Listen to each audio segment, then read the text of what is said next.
Thank you very much. Without wasting much of our time, having specially recognized the special guest, I also take this time to recognize all the media here present, the security agencies are present, every individual, and those who are on their way, and those who unavoidably absent.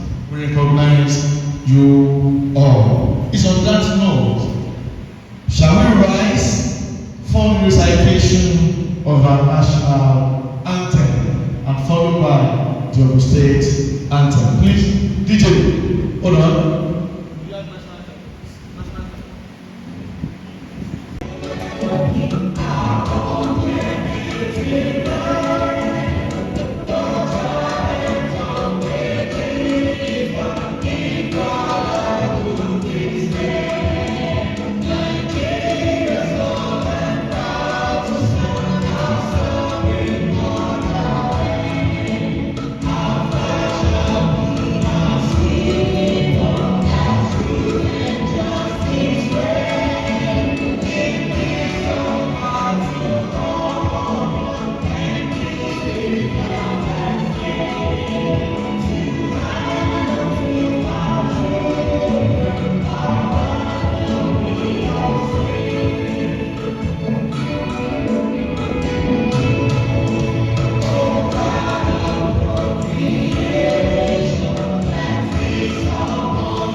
Amen.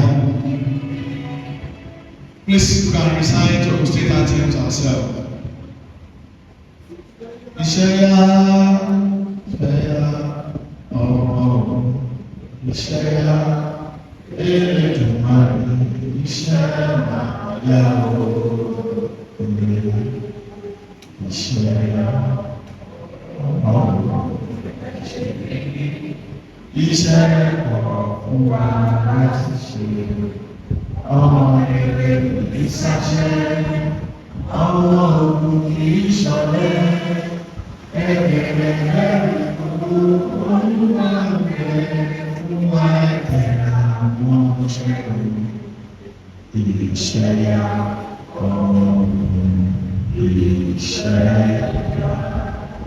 Thank you very much. A round of applause for ourselves. We can sit down. Ladies and gentlemen, you are officially welcome to this event.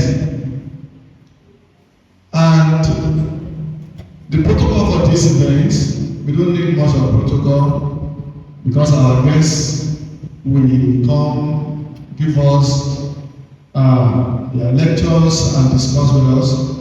We're going to have the chairman of this event, which is the organizer herself, the invited guest lecturers, ladies and gentlemen, distinguished participants and gentlemen of the press, we welcome you all. It is on that note, may I invite, ladies and gentlemen, let us join our hands together as I invite the chief host for this event to deliver her welcome address.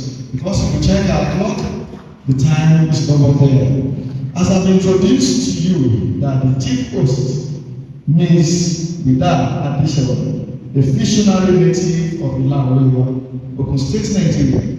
She is the CEO, Dynamics of ADEWUNMI Marks of Beauty, with a first degree in soil science and land management from the Federal University of Agriculture. For that, apart from being a graduate of soil science, one will be amazed by what is she doing in beauty world, a graduate of soil science. But that is a function of passion Individual passion, individual talent is, in most times, is always different from the course we learned in university, polytechnics, or colleges. She massively preached the world of science and beauty. By the age of 11, she had already perfected the arts of cosmetology and now specializes in offering premium quality hair and wigs. Ladies and gentlemen, she is a tantalizing beauty entrepreneur with nearly 2 decades of enterprise exposure, empowering the next generation. Ladies and gentlemen, distinguished host, Ms. ADEWUNMI, for nearly 2 decades has flourished as a beauty entrepreneur, running a renowned unisex salon that provides clients with exceptional, near-perfect beauty service. Through her leadership, she has trained numerous apprentices who have gone to become successful entrepreneurs in their own right. ADEWUNMI World Mark of Beauty, a multi-award-winning firm, enjoys a strong online presence across platforms like Instagram, X.com, and Facebook, etc., where it engages in growing audience with updates, promotions, and exhibitions. The brand not only provides exceptional beauty service, but also serves as nurturing ground for future entrepreneurs, transforming potential into success stories. Ladies and gentlemen, members of the party, it's interesting to know that Ms. ADEWUNMI's innovative approach to beauty and her commitment to empowering others make her a trailblazer in the world of beauty and entrepreneurship. It's on that note, I want you to warmly clap in order to invite and welcome Ms. ADEWUNMI WIDAD Additional, the chief host, the trailblazer beauty entrepreneur with nearly 2 decades of enterprise exposure.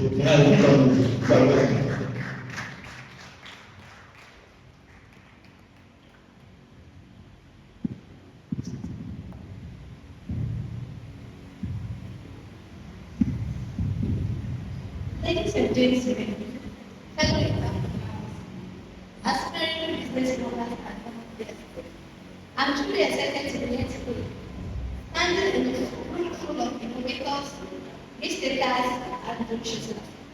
As a serial entrepreneur, I've had the privilege of starting, building, and scaling multiple businesses, each with its own unique set of challenges and successes.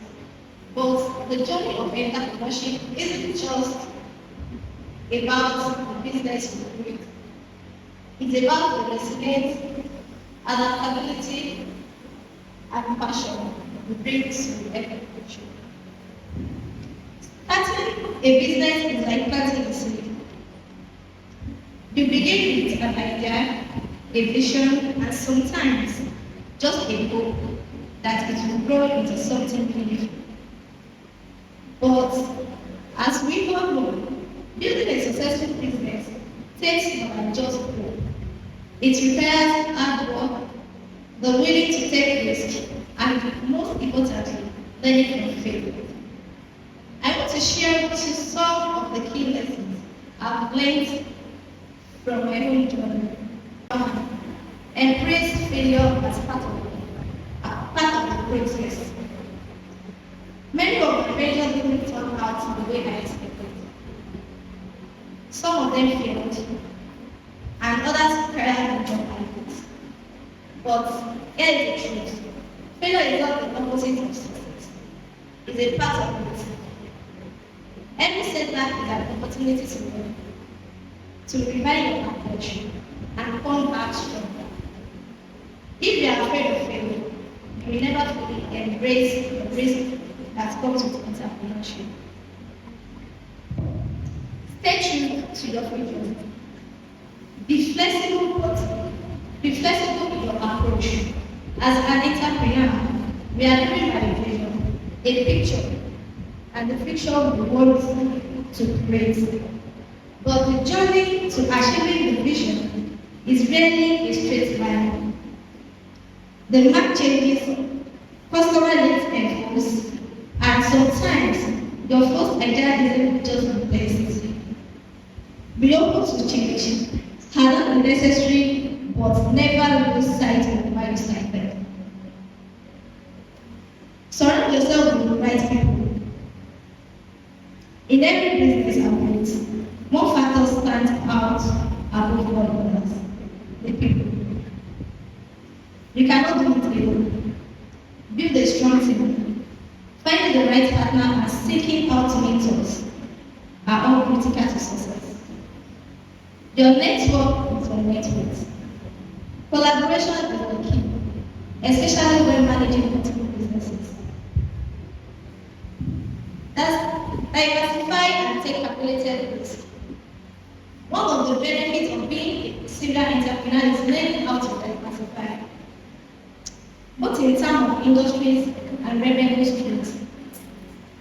When you spread your effort wisely, you reduce the risk of relying or just you reduce the risk of relying on just one business or market. But diversification doesn't mean jumping into one opportunity blindly.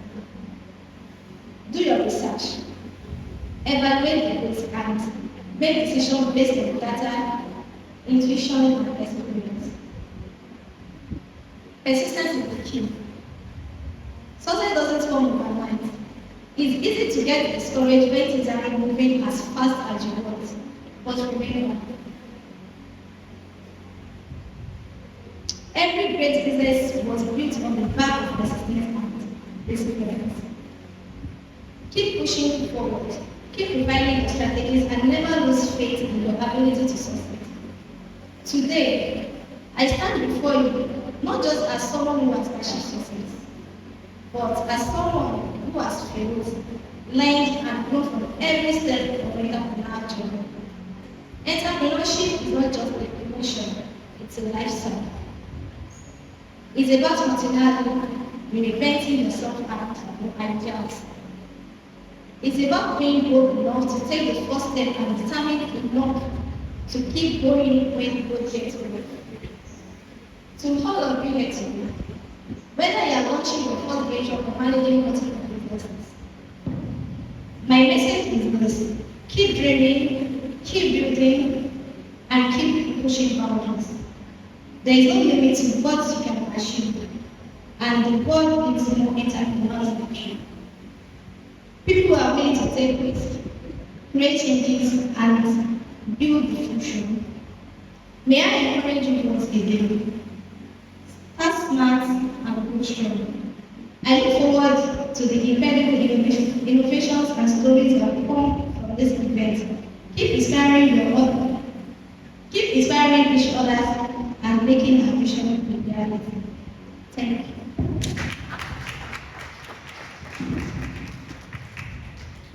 Please, applause. A round of applause once again. That is very inspiring speech, ably delivered by our distinguished chief host. While delivering a speech, very first thing across my mind and thought my teeth is that failure is part of one's life journey. That we must at every point in time accept failure as a means of progression in life. We must stay with our vision and be flexible in our approach. She went further to talk about people-centric. That is, in whatever everything that we do in life, we need people. It is through people and for the people. The people are key and they are essential ingredients for progress and driving business. She went further to pounce a speech with a popular saying that your network is your networks. Also, as an entrepreneur, one characteristic that distinguishes an entrepreneur from others is risk taking. But she went further, said, take risk, but make sure that you take calculated risk. Diversification is key. Then we should be persistent. Entrepreneurship is not just about journey, but a lifestyle. Let us keep driving. Let us keep going. Tomorrow is better. A round of applause for our distinguished chief host. Please, I want us to appreciate her very much for bringing this professional free of charge, growing and developing minds for engaging in business. This has been the requirement of the academia, the recommendations that there must be collaboration between the private and the public sector. Example of the collaboration in promoting, propagating, and spreading the gospel of entrepreneurship is what our distinguished chief host is doing. A round of applause for her once again. Thank you very much for that impactful speech. We are going now with the panelist session. The program is divided into two sections or two segments. The first section is going to be with our invited entrepreneurs from the business world, where we have the opportunity to interrogate with them and we ask them some questions that are thought-provoking in developing our businesses and make us to become a successful entrepreneurs.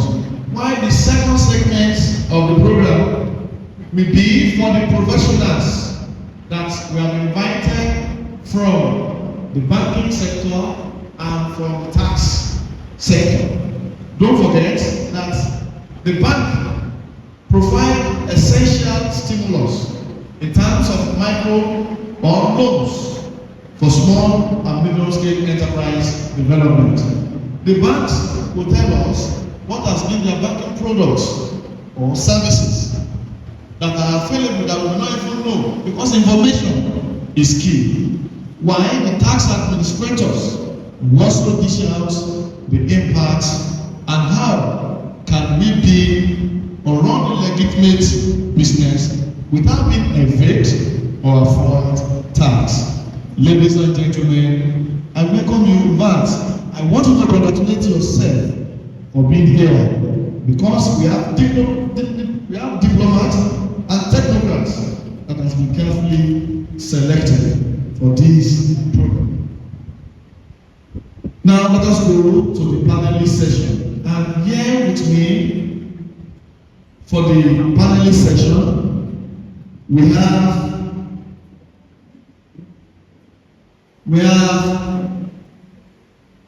Mrs. Oluwaseyi Ekundare. Mrs. Oluwaseyi Ekundare, famously known as Sultana Boss. Please a round of applause for her.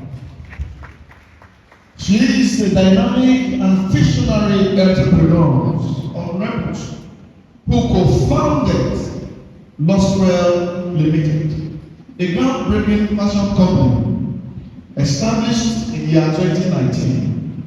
Our company not only thrives in the fashion sector, but significantly in Nigeria's economy by promoting skill acquisition and employment in transport sector. Which means this our guest lecturer, she is a veteran business woman of record who must have confronted and understand the ups and downs of business.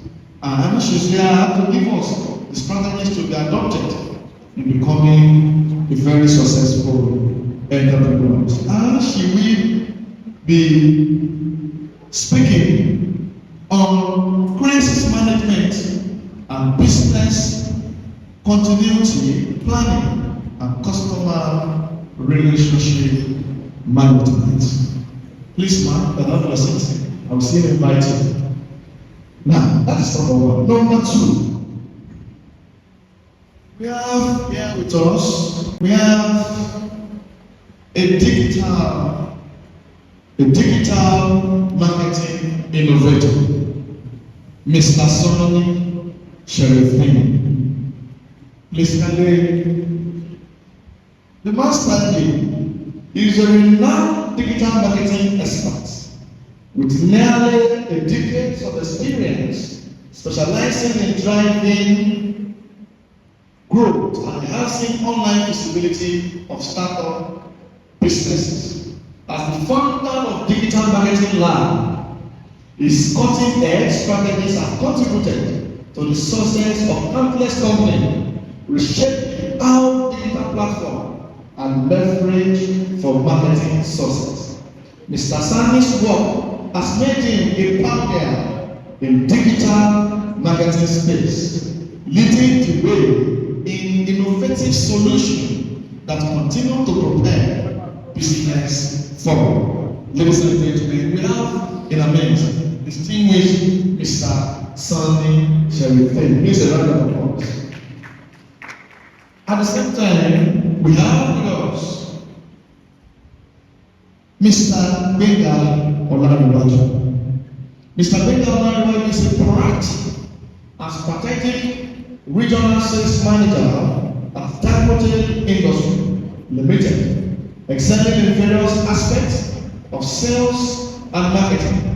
His versatile and innovative approach to management encompasses conducting insightful new products and research, creative branding, implementing effective marketing strategies, and high-impact sales promotions, amongst others. Ladies and gentlemen, we're going to set the stage for our invited entrepreneurs. We engage them and we're able to share their experience in the world of business, their testimony, and that will be on the part of our journey today. Once again, I welcome you all.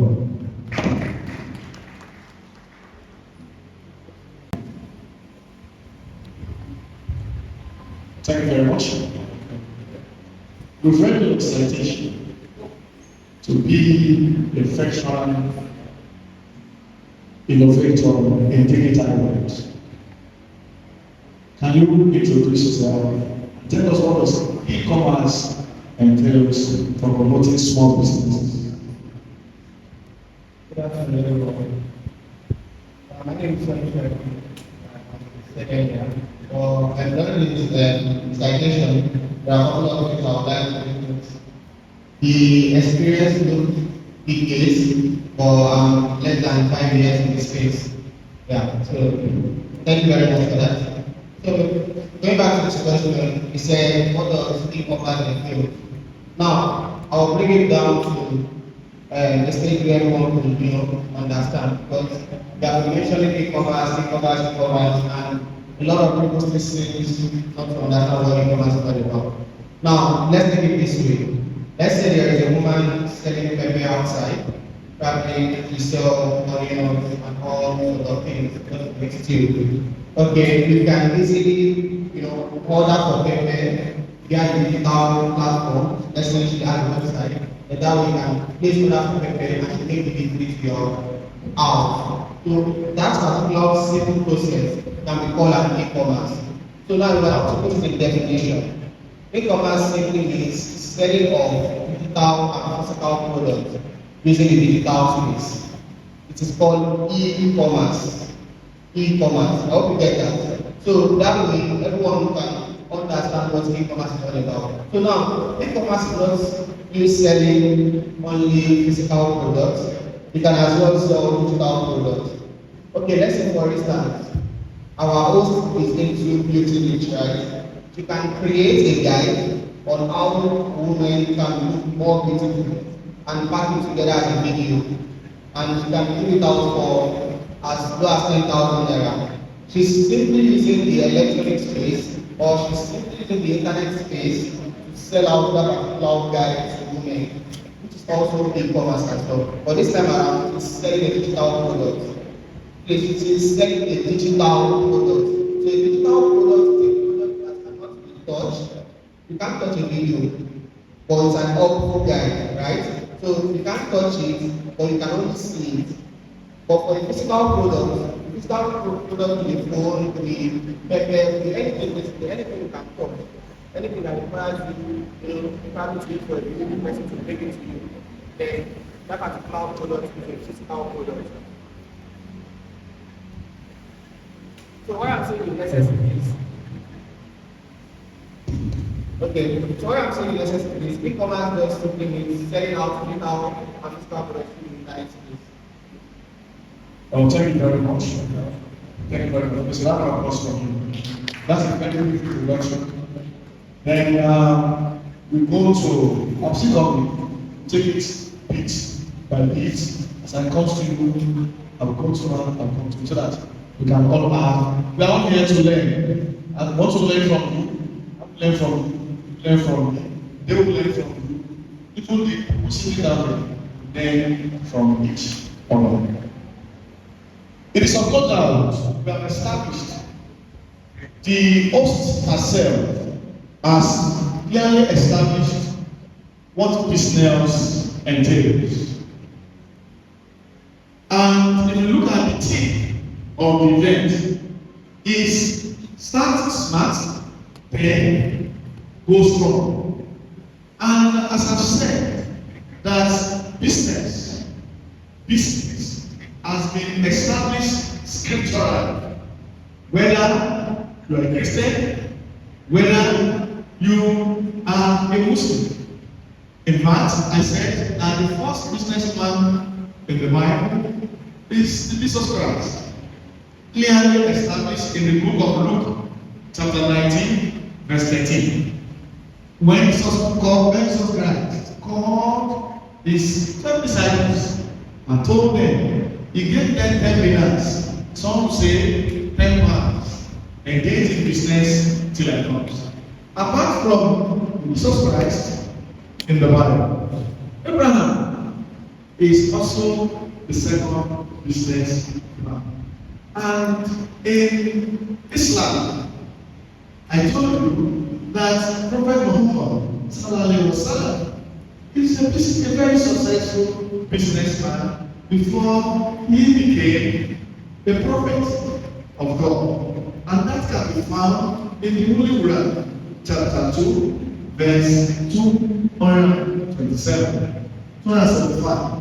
So, which means business has been in existence.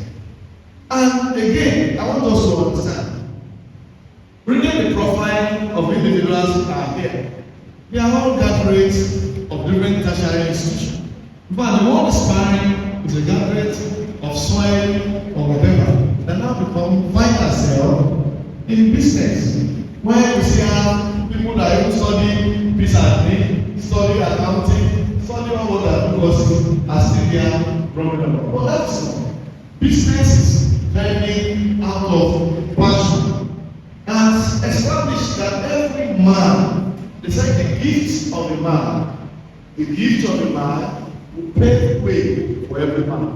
Which means whatever we can do, whatever we talk in, the business or whatever, will pave way for us. And I've said that unemployment and underemployment is one of the key major problems confronting us as a nation.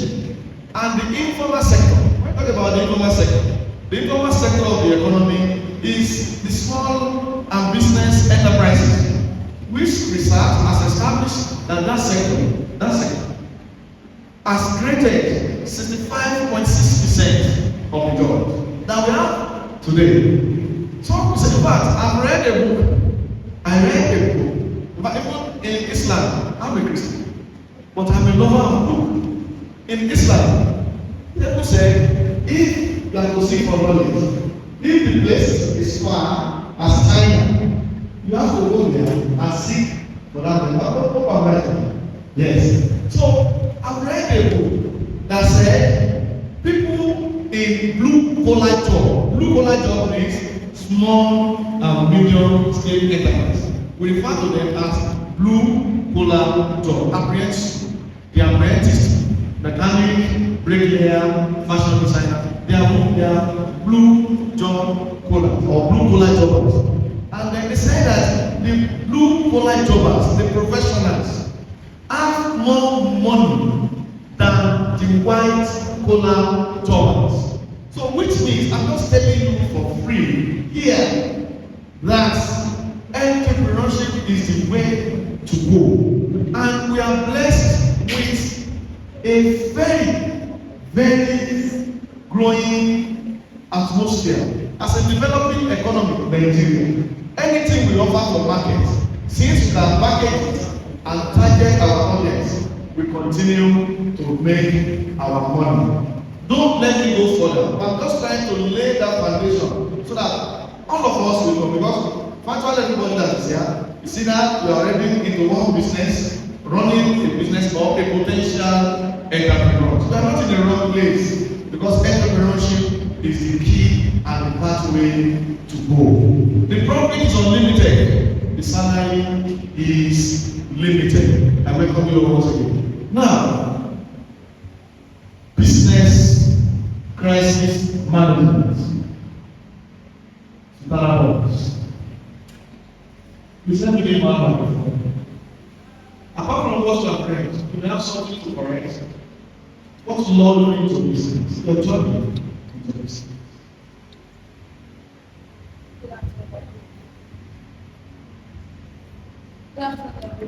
Yes. So,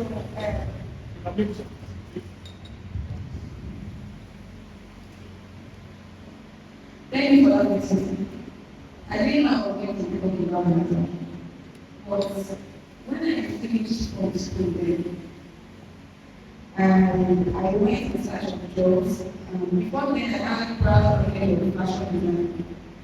So when I got to a company, it was a big industry. The HR manager told me that the MD guys me because of the young graduates, they wanted to be the accounting department.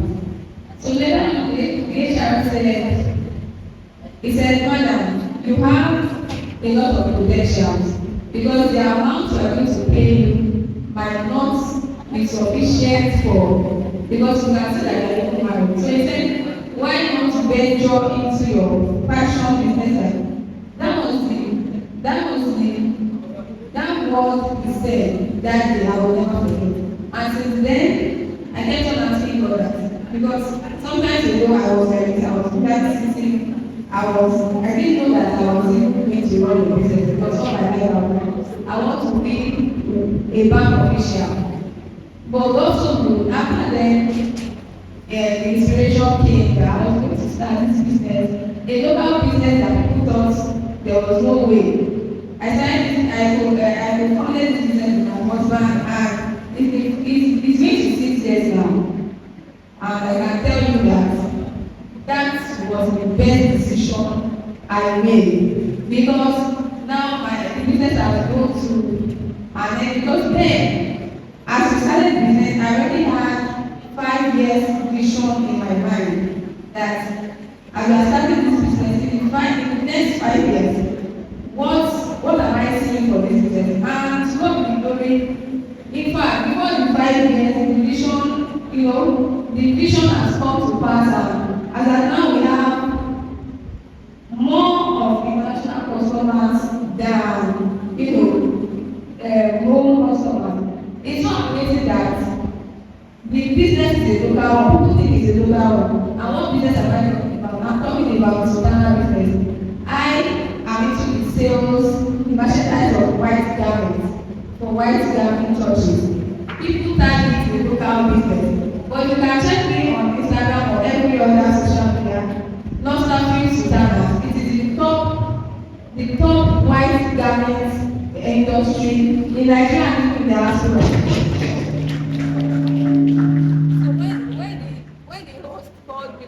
going to be giving a speech to the house, like, oh, so whatever we do in this life, some people are actually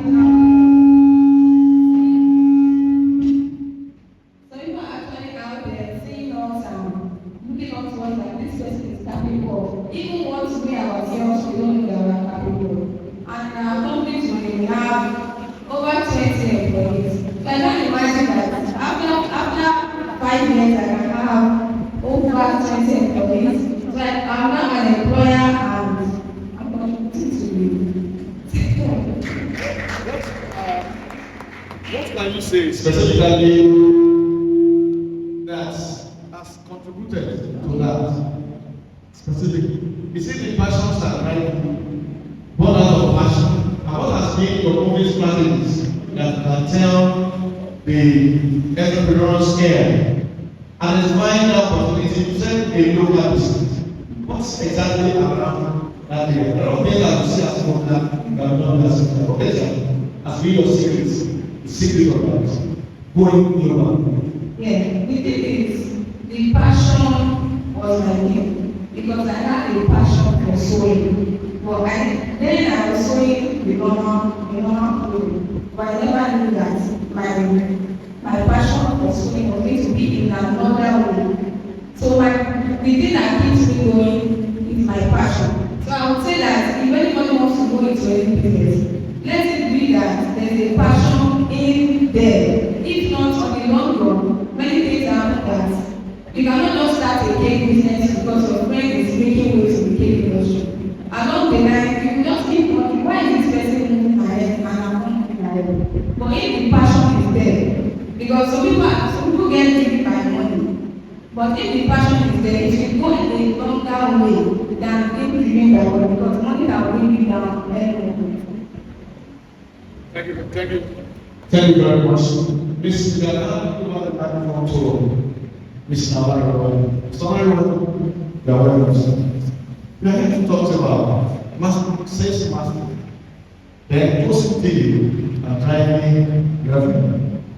All of us know the art of every production is to offer a particular product for sales. Without sales, we are not revenue. How can entrepreneurs offer their product, what are the strategies that entrepreneurs can adopt, offering their offerings to the market for making sales? But before that, you can have a brief introduction about yourself. Maybe there's something you want us to know that you can get. You have the floor. Thank you very much. Special meeting to special guests of honors, speakers, invitees, meeting good afternoon, ladies and gentlemen. Before I go into introduction of myself, I want to digress a little bit. Where are the Gen Z? You're supposed to see them here. Where are they? I can see many seats now here unoccupied. Where are the Gen Z? We should ask you guys, where are your people? Where are you? If this taxman goes on, where to be dancing to the diary, this place will be fully occupied. All of you will come here with your phone, your iPad, pressing, and all that. I would like to say this. When I was invited, it was this topic that actually brought me to the head. Because it actually going in line with my doctrine. My name is Oluwege, I said that earlier. I graduated from the University of Ibadan. I read statistics. So when I graduated as a statistician, I discovered that I only know mathematics, I didn't know any other thing. So I started looking for a job. Anywhere I get to, it's either they are looking for an accountant, or they are looking for a salesman, or they are looking for somebody in Asia. So I asked myself, where do I fit in? So immediately I quickly went to go and enroll at National Institute of Marketing Nigeria, where I became chartered. Not quite long thereafter, I started with a job hunt to Nigeria. as a strategic sales officer. So the road to success. From there to today, I've worked in different capacities as a deputy sales manager, then I'm now regional sales manager. For the website, the biggest school. And apart from that, I didn't just sit at that. I just want to complete my certificate. I'm a poultry farmer. So I'm sitting down here. I have 10,000 birds in the farm. And apart from that, I'm also selling packaging material. When you talk of void, sacks, cartons, I'm there. I'm also a printer. And apart from that, when you call me to a location, I'm also an MC, that is my brother. So ladies and gentlemen, the Bible says, sow your seed at different locations. Some will fall on top of rock, but many will fall on where they will generate and will make millions of naira for you. For those who wanted to jump out, that is not necessary. I remember in the 60s and 70s, Americans used to be in Nigeria. My dad told me that the packaging of what's it called, septic tank called Sharaga, it was the European that introduced it to Nigeria. So that was their job. And over the time, things changed. We were in a game of football. We were scoring 2-0. We were beating them. And they wake up. Now it's 6-2. They are beating us. What are we running to their side? What we need to do is to buckle up and see how we can match up. If we cannot win them, let's get a draw. How can we get a draw? It's through entrepreneurship we can get a draw. I expect that I'm going to see plenty things here today. I came with a whole load of business idea that you don't even think about. Over 3 billion naira is lying on the street for those people who can do at recycle business. Where are you going to pick it from? Recycle business, over 3 billion naira. If you want to know more, I can pass you through. I will explain to you better if you want to know more, maybe after this seminar. Now, let me go straight to your questions. So I won't digest too much, but I wasn't happy when I did see all these things here. I'm not really happy. Now, we're talking of mastering sales. How can you master sales? Remember our elementary economics. There are 3 things key in economics: what to produce, how to produce, and who to produce. What to produce, that's your dream. How to produce is what you learn through your formal education, through seminars. And for who to produce, that is where my job lies. And that's what we want to discuss here today. You are producing a product, you are a barber, an hairdresser. For you to drive your revenue, you all know that the bottom line is what you get, you want to look at. Your peers who have traveled abroad, what they want to do is by the time they come into Nigeria, they want to see you still trekking while they are driving the best of the car. But if you actually know what you are doing, here in Nigeria, this is where money is on the street. If you want to know, meet an Indian man, meet a Chinese, he will tell you that there is money on the street of Nigeria, but Nigerians also see it. You don't know how to pay it. I think this is not good for another. So mastering sales, how can we master sales? First point is you have to have the quality of a good salesman. And the first point is a very good listener. You should be a very good listener. When you are meeting me for the first time and you want to market the product, I'm looking at you as a suspect. I don't trust you. I don't know what you came with. Your prospect will be looking at you as suspect. So after introducing yourself, you have to listen to him, hear everything they wanted to say. If you dominate talk there, what you will believe is that you want to rush him into what he doesn't want to do. You have to listen to him. Be a very good listener. And the second point is mastering communication skill. Most times we do misunderstand mastering communication skill. I want to sell a product to a Yoruba woman. Why should I speak English? She can understand Yoruba, I can understand Yoruba. Speak Yoruba, my friend. Communicate in such a way that he or she will understand you perfectly without difficulty. You don't need to speak English to somebody who can understand Yoruba. In as much she has said that you should communicate in Yoruba. Communicate in Yoruba. The bottom line is that you want them to push your product and you want to sell. Once you sell, finish. Forget about English. But on the other way around, if the person you are meeting, you cannot actually specify for sure that whether it's a Yoruba or you speak English. So when you are speaking your English, don't break grammar. Just speak the little English that each and every all of us can understand. Or you speak your pitch. That's point number 2. When we are talking about what's it called? Mastering. Thank you very much. I'll still go back to you. Okay. I'll still go back. Thank you for this round of applause for Mr. Larry. That's a very captivating and resonating. So, Mr. Sani, what are the potential opportunities that are yet on tap in the global state for entrepreneurs? Don't forget there are several areas in marketing. We have the product area, the marketing area. Now we are now in the global marketing area.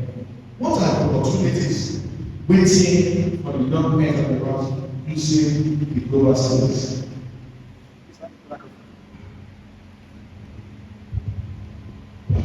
And how are they go about it? Okay, thank you very much for that question. So let me take the question again. You said what are the global opportunities available for young entrepreneurs Taking the advantage of the global service. Okay. First of all, I would like to take it from the old way entrepreneurs, the old method young entrepreneurs do their things. Now, when I'm saying entrepreneurs, there are people like sell products, like sell, let's say, beauty products and the rest.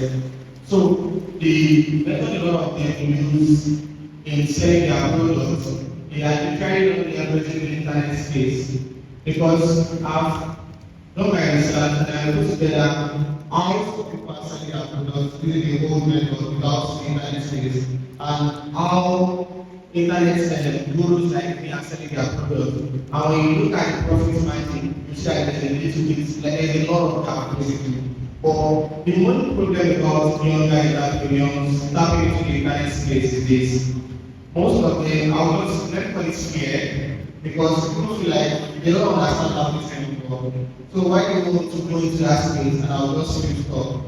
So people be like, okay, now this person that wants to teach me how to tap into the internet space is charging me a lot of money. So that way I will be able to go into this space. So when you remove fear away, because fear is the main thing. A lot of entrepreneurs are saying, when I speak to them, okay, how many sales do you think about it? You tell me 1 sale.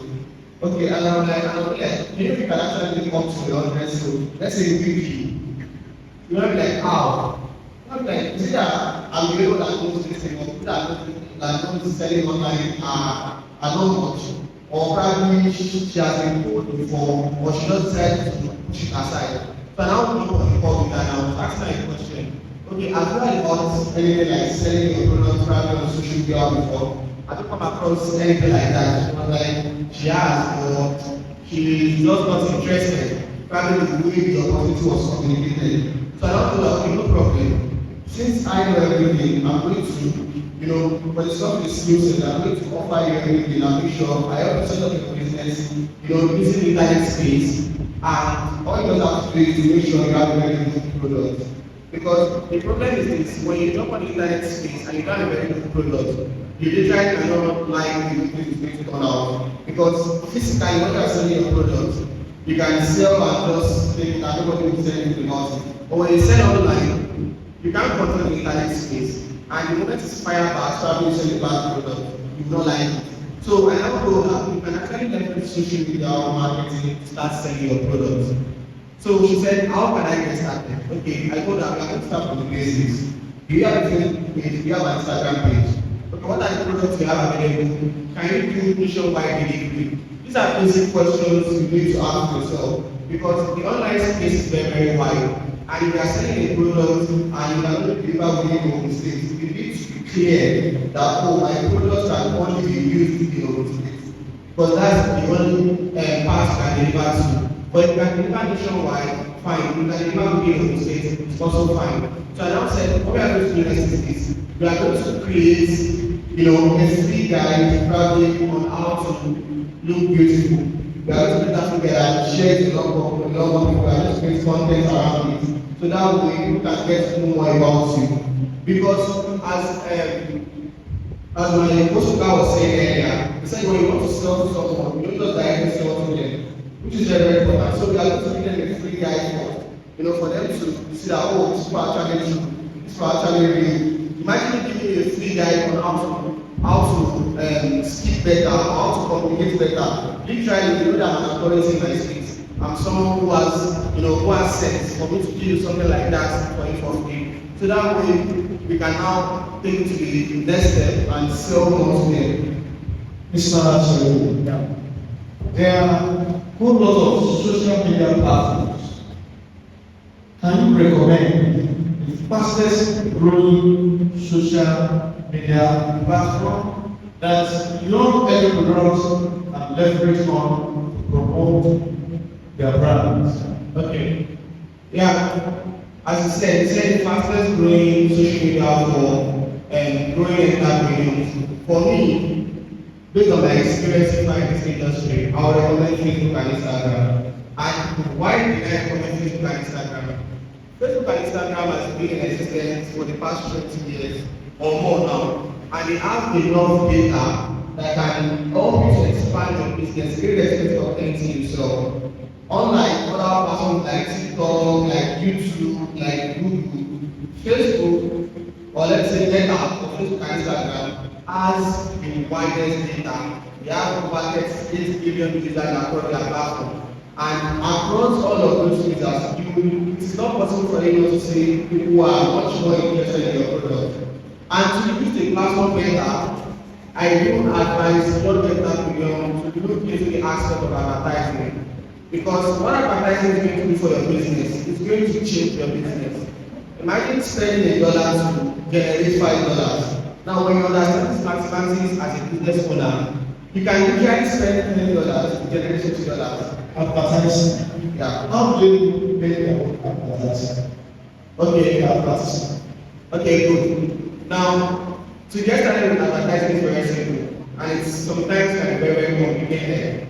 So, I will explain a little bit of it and try to provide guides for you that you can go home and watch as well.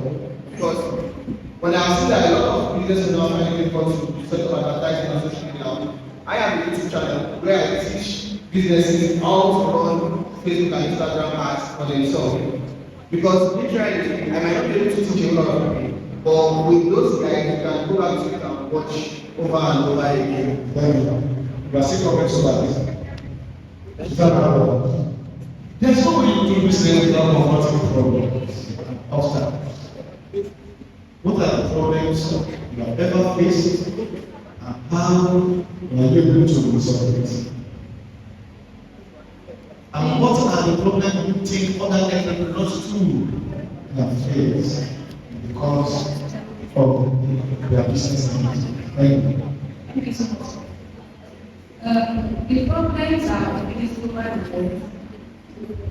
Sometimes when you start businesses, the customers will think, because when I started from the corners of my house, I was mainly online. So now, the first problem I encountered was my customers, some of my customers telling me to go and get a space so that they can always come visit. The pressure was becoming so much, and I almost opted into that. To the extent that I started looking for shops everywhere. I just want to live this place. But in the long run, then COVID struck, and we have to just stay put where we are. But on the later then, when we later got a store, those customers that were saying they wanted to go, they still did not come. They still preferred to shop online. So I believe that there's one thing, the issue they had then was that they feel that probably because they don't know me, they were doubting the integrity that are we sure this person is really who she is? But because I didn't have back to the pressure. So there are sometimes that pressures will come from either angles. It could be from customers, it could be from within, it could be from people that surround you. So one thing is that you should not give in to pressure, because people will pressure you to do what you don't even want to do. So you need to be able to stand on your own that, no, I have a vision for this, and I have a vision for this. This is what I want to do. This is what I have in mind, and I'm not letting go. Then another problem is from the employees. The employees we have. There are some times that these people, if you don't take note of some simple things, if you ignore some simple things, it generates into a bigger crisis that you will not even be able to control. There was one of my staff, we were being paid as you earn, like what you do is what you earn. Yes. So along the line, we were seeing some fraudulent acts like, okay, I did 5, and I'm seeing that I did 10, okay. But because then we have not put a love structure in place. So we were just on the along the line when we put structure in place, we found out that these things are been going behind us, and with these structures we review a lot of things. So we have to say that this new set of employees that we're having, we need to make sure that everything is balanced. We can't be giving you pay as we can't be paying you as you do, and we are paying the other people's salary. So we have to merge everything together. Now we want everyone to be on salary. So then the problem came in. Like they can't meet this target. I was like, when we were giving you as you were making you were making more than. But now that we want to be paying you salary, then you cannot longer meet that target that you were meeting before. So that's another problem. You have to be able to notice. I don't know if there's anyone here that I know there are many potentials here, of course. And I know that on the long run, everyone is going to have employees, whether 1 or 2 or 3. But we should make sure that we don't overlook some simple errors. Because people will do things behind you that you will see it, but you will just feel like these people are human beings. But if you need to dig into your company's record, and you will feel like, can I control this? So when we put structure in place and we say, let everybody take the salary, we have to remove the bad shaft and leave the good ones. Because if we don't remove the bad ones, it makes it us the rest of the salary. So for us to be able to maintain that salary, it was not easy for us.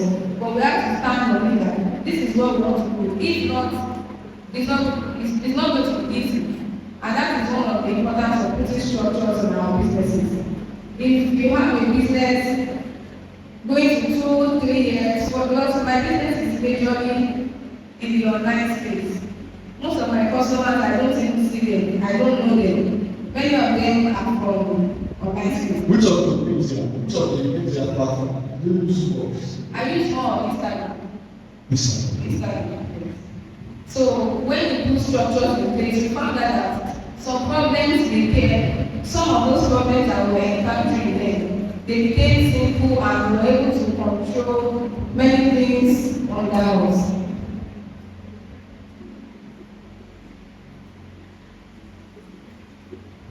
Is that all? Thank you very much. Please, round of applause.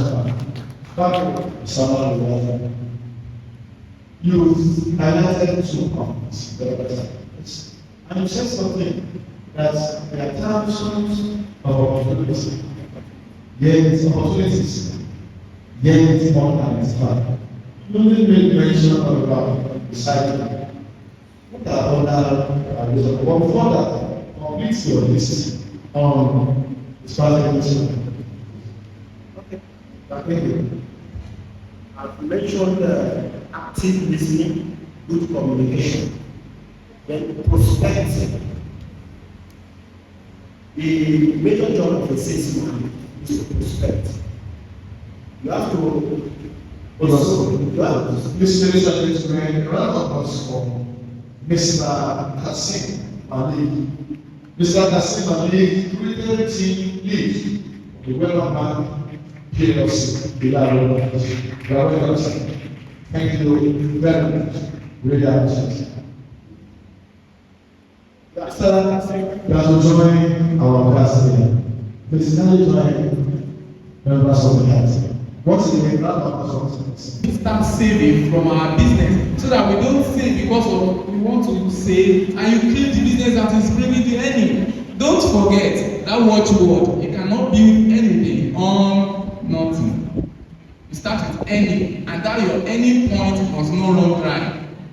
The earning point must not what? Run dry. Having taken that into consideration, your saving must keep on. So, after saving, what do? I said invest, yes.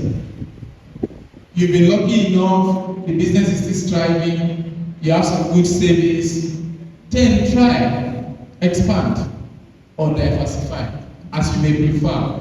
Focus on the threats associated to that business. I hope this place one day erosion will not sweep it away. Do you understand? Make up for that threat before you start. Then the other analysis is PESTELD. PESTELD. PESTELD. Really out of your control, but think about them. Plan your business around it. Is this place somewhere earthquake used to happen? Do I put my business there? What if I just get a call one day? Ilẹ̀ ti la ló ti gbé poultry mi o. Bó ni màá wọ̀? So the S, social factor, like he was citing it, the environment. Would the people accept? Are they not a threat to that business? T, technology. Are you going to be doing that business on old techniques? And people will just be looking at it and be smiling, hey, yeah, belle. That labor of our heroes past. The next E is economical, very vital. Do you have the resources to do this?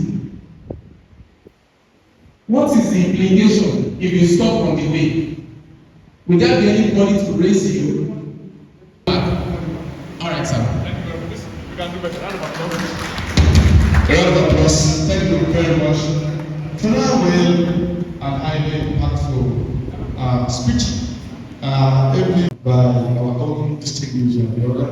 Please, we are sorry for taking much of our time. Why is it as not taking our time, but we are investing our time judiciously? Because what we are doing today is an investment in time. And he has delivered a lecture on investment. So part of the investment is what we are doing. On that note, a round of applause for ourselves. Let me invite the man from assessment. I still continue to say financial inclusion is needed. Financial support for SMEs. I've researched, and I've seen several literatures, extant literature on financing small and medium scale enterprise. Finance still remain one of the major problems that can confront growing entrepreneurs. So on that note, may I invite the namesake. I am John, Mr. John, and then from Access Bank. I am John Olokanye from Federal Republic Land. From this, he is the relationship officer, Access Bank Nigeria PLC Land. Please, you are welcome. Kindly tell us products the bank have for excellence. You can patronize the business. Thank you. I actually appreciate you for coming out this award to grace the occasion, and I actually appreciate WIDAD for giving me the opportunity to stand in your presence. So I'm John, like I've been introduced from Access Bank and the assistant catchment of the branch. So I'll be speaking on finance and how Access Bank has actually come in to help entrepreneurs. So like we all know, there's nothing you can do without finance. Whether you have a plan, whether you have this and that. If there is no money, there is no way you can actually execute the plan, especially as an entrepreneur. In fact, the major issue that entrepreneur face is just finance. Because without the finance, they cannot do anything. So basically, there are different sources of finance available to entrepreneurs. We have the personal savings. That's where you sponsor your products using your personal money. And there is also source from families and friends. That's when you ask your parents, your brother, your sisters to just assist you with funds.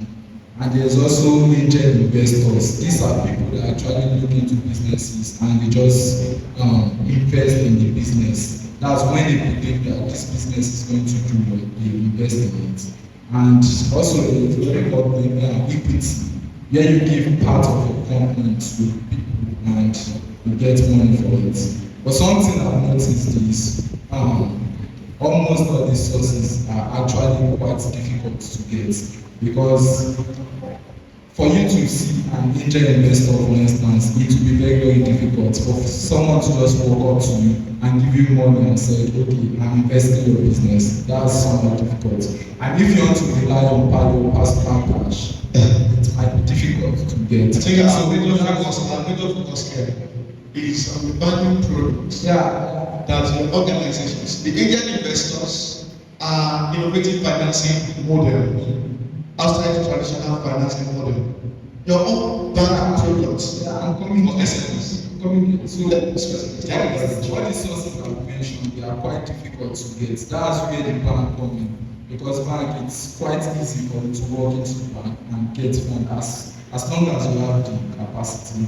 So I'll be talking on the products that Access Bank has actually made available for entrepreneurs, especially in this economy. In fact, if you are conversant with it, yes, they are making loans available to youths that are entrepreneurs, and they are making it at a giveaway interest rate. Like if you walk into any bank now in Nigeria, any bank, the minimum interest rate you get is maybe 25-30%. So Access Bank is actually subsidizing the interest rate, and they are giving you the interest rate at 15%. That's if you get a loan of maybe 3 million naira from Access Bank, you'll be paying just an interest rate of 15%, and that's per annum. If you get 1 million naira, for instance, now, you just be paying 150,000 naira as interest rate after 12 months. So another importance of this youth card is actually capacity development. They won't just give you the money to go invest or do what you want to do. They are going to also teach you and train you on where and what to invest in. So the third importance of this program is recruitment. If you feel that maybe you are tired of entrepreneurship and maybe you want to take a break or something like that, so you will also be recruited into through this program. And lastly, there is what they call business exchange program. If you are doing well as an entrepreneur and you are interested maybe to go to Netherlands, to go to UK and any other country to learn how they actually carry out entrepreneur program. So you can also register for this program, and when you follow up, it's possible you are selected, and once you are selected, you definitely go for the program. So for you to register for the program, there's a platform for you. want. Just go to Google.net. So just search Intercarrier access map, you see it, and there's a step attached to it. So once you get to this link, you are going to choose the one you want. Okay, take this back. Next page, please. Next page. Alright, so that's the link and that's the step to apply. So if you want financial support, there's a way you can do it. There's a way you go about it here. And if you want the business exchange program, if you want to go to Netherlands or UK, there's a way you can do it. And if you want a mini MBA program, you want to be tutored on how entrepreneurship works. So there's a section for that as well. So based on these things, I think I'll be handing the mic to the MC. Thanks for listening to me. Will you tell us the interest rate? I told you. What percent? 15%. 15% per? Thank you very much, Mr. Thank you very much. So, distinguished ladies and gentlemen, I believe by now we are all preparing to ask questions from all our seasoned entrepreneurs who have spoken. Ladies and gentlemen, I want to specially announce the arrival of one of our special guests at this occasion, but because of circumstances of Nigeria, traffic, and what have you, she came late. No any other person. If you look at her, she's there.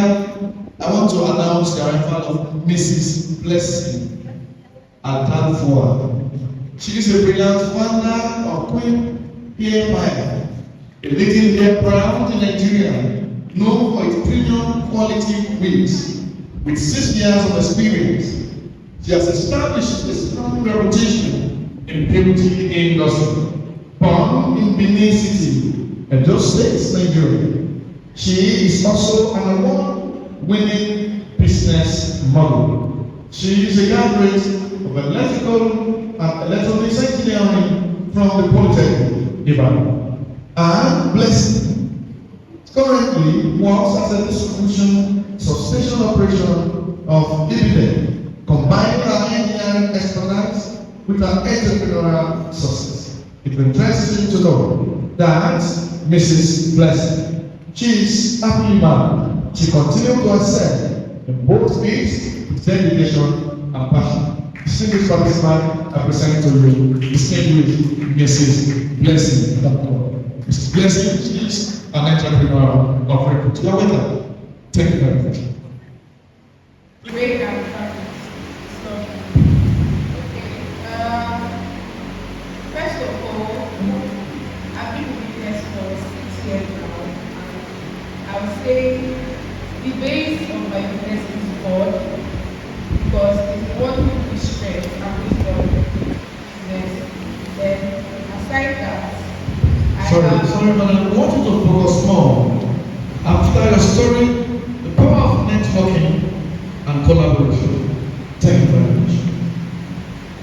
And vis-a-vis influencer marketing. Thank you.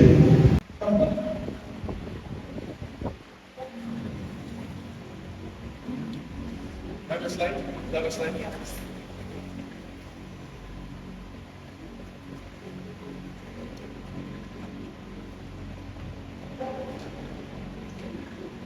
Power of networking and collaborating, influencer marketing as a business program and program.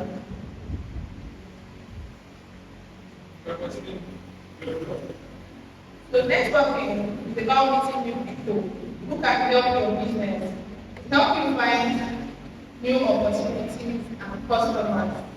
Networking is relating to people basically, talking to people, being friendly with people, and reaching out to people, ways to reach out to people. Because without people, your business cannot work. The basis of your business is customers, and without reaching out to people, there's no way you can get customers.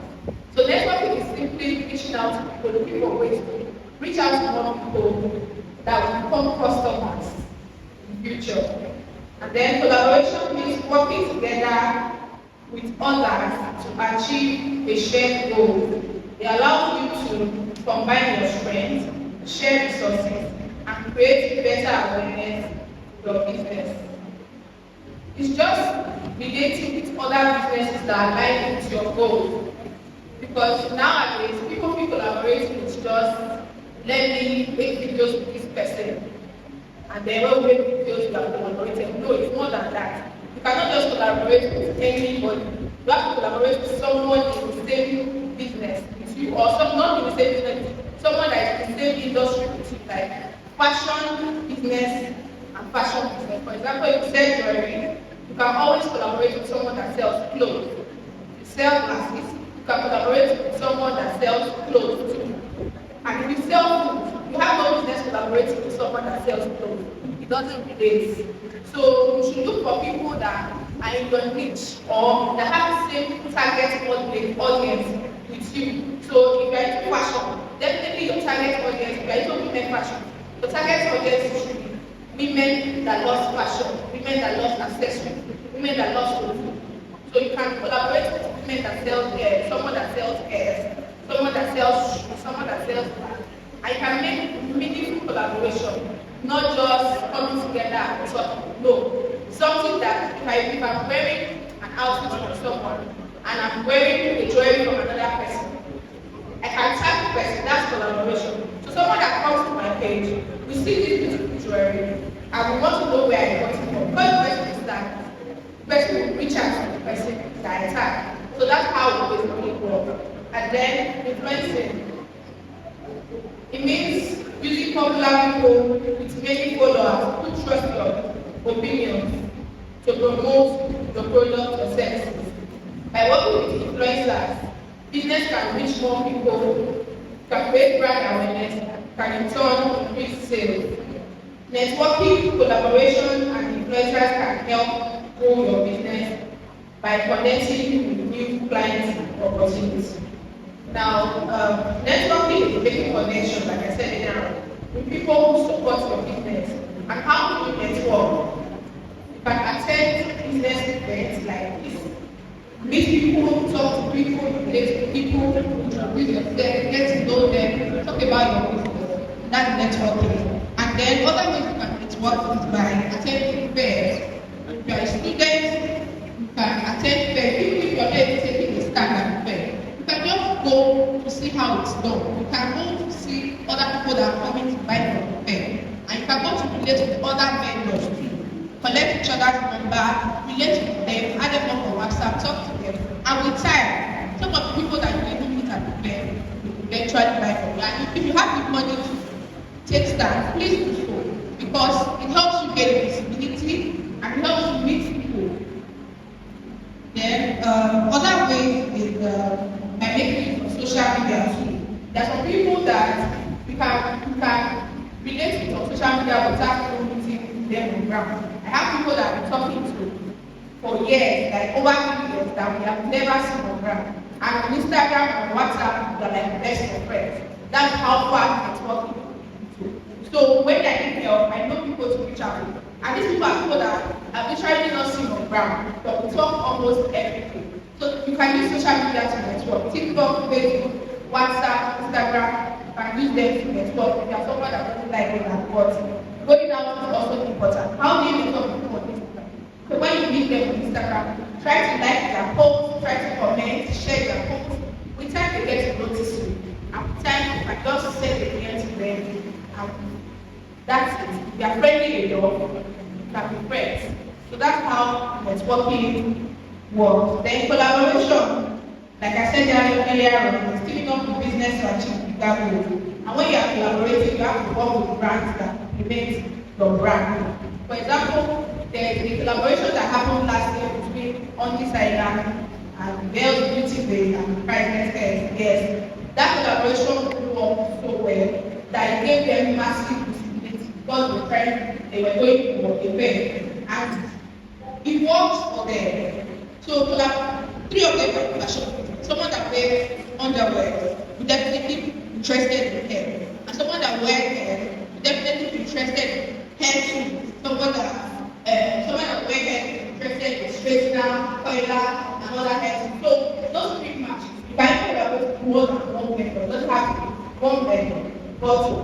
sure that they align with your business. As if you are a social media person, you can collaborate with coaches that you can do events together. You can easily just create events together and bring people together. That's collaboration. Nobody is stealing from anybody. And you are reaching more audience by collaborating. Then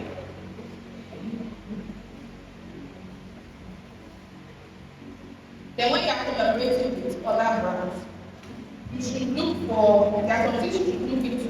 If they share similar goals with you, they have to share similar goals with you. You have to have the same target audience. If someone that is selling food or selling ice cream or selling drinks has no business with me, someone that is selling rice and someone that is selling drinks can collaborate. But someone that will buy rice definitely wants to buy drinks, definitely wants to buy something. So those people can collaborate together. So you have to, no matter how close you are, you have to make sure that your business aligns for you to effectively see the result of collaboration. And then you should communicate well, good communication, talk openly, because there are people that are users. They just want to use you to shine. For example, if you are working with big celebrities, there's some celebrities that will tell you that, okay, we need people to collaborate with. If you are into fashion business, they will tell you, okay, send your clothes. You want to use it to do a shoot or something. There should be an agreement that, oh, if I'm sending my clothes for this collaborative shoot, you are going to tag me, or you are going to give me a shout out on your page, or you are going to prepare people to buy from you. You should make it open, like clearly state what you want from collaboration you are doing. If not, people will just take advantage of it. There should be clear communication of what you have to do. And if you are playing roles in collaboration, oh, you want to bring clothes, you want to bring jewelry, you want to bring hair. So everybody knows what they are supposed to do clearly. So the communication must be good. And then brand reputation too. When you're working with brands, you should work with brands that have good images. You don't want to take your brand to someone or collaborate with someone that they are dragging on social media. To bring bad image to your brand. So you have to collaborate with people that have clear image, that will not bring problems to you. Because if I tag a jewelry vendor on my page, or I pay a jewelry vendor to someone, if anything happens to that customer that is buying from that jewelry vendor, the person will come back to try to drag me that you are the one that reflects this person. So you are at fault. Come and pay me my money. The person doesn't do me bad, I'm at fault. So you have to clearly look for people that do not have stakes, do not have issues. So you don't collaborate with people that will do your business. And then ensure that both of you have something valuable to gain from the partnership and then written agreement. If it's possible, have a contract. Especially if you are a small brand and you are collaborating with a big brand, please have a contract to make it clear what you want. Then influencer marketing. It means leveraging individuals with large followers to promote the product or services. This is common in Nigeria. Like almost everybody is influencers and know what to do. You have someone that has large followers, you want to pay them to post your brand on their page or talk about your brand. And if they have followers buying crowd, they will turn buy from you. They are able to convince their crowd to buy from you or their followers to buy from you. They will do their followers to do so. Some of us buy things due to recommendation from influencers. Someone can just wear an outfit, and influencer can wear an outfit like this outfit is so fine. You don't even need to ask the influencer. Once you see the tag, like okay, I want to get time, you go straight to the person that they got it from, and that's you bringing more sales to your brand. Then benefits of types of influencers. We have different types of influencers. We have mega influencers, we have macro influencers, we have micro influencers, and we have nano influencers. So it is based on their amount of following. Mega is one of the largest followers, like blogs, like Kenji, Davido, GC number blogs. Those people, they have a lot of following. Those ones will charge so high. You have money to afford them, and they have a target audience there, definitely you can use them. You don't just use influencers because you have large audience.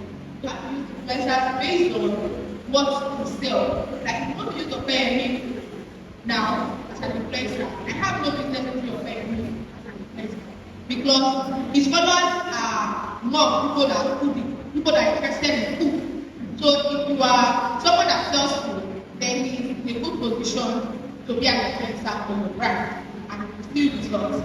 So if you make sure that you use influencers that are like, see a fashion influencer that I have business with fashion influencer because these people can work my outfit, they can work my hair, they can make it beautiful and make people interested in buying it. Then,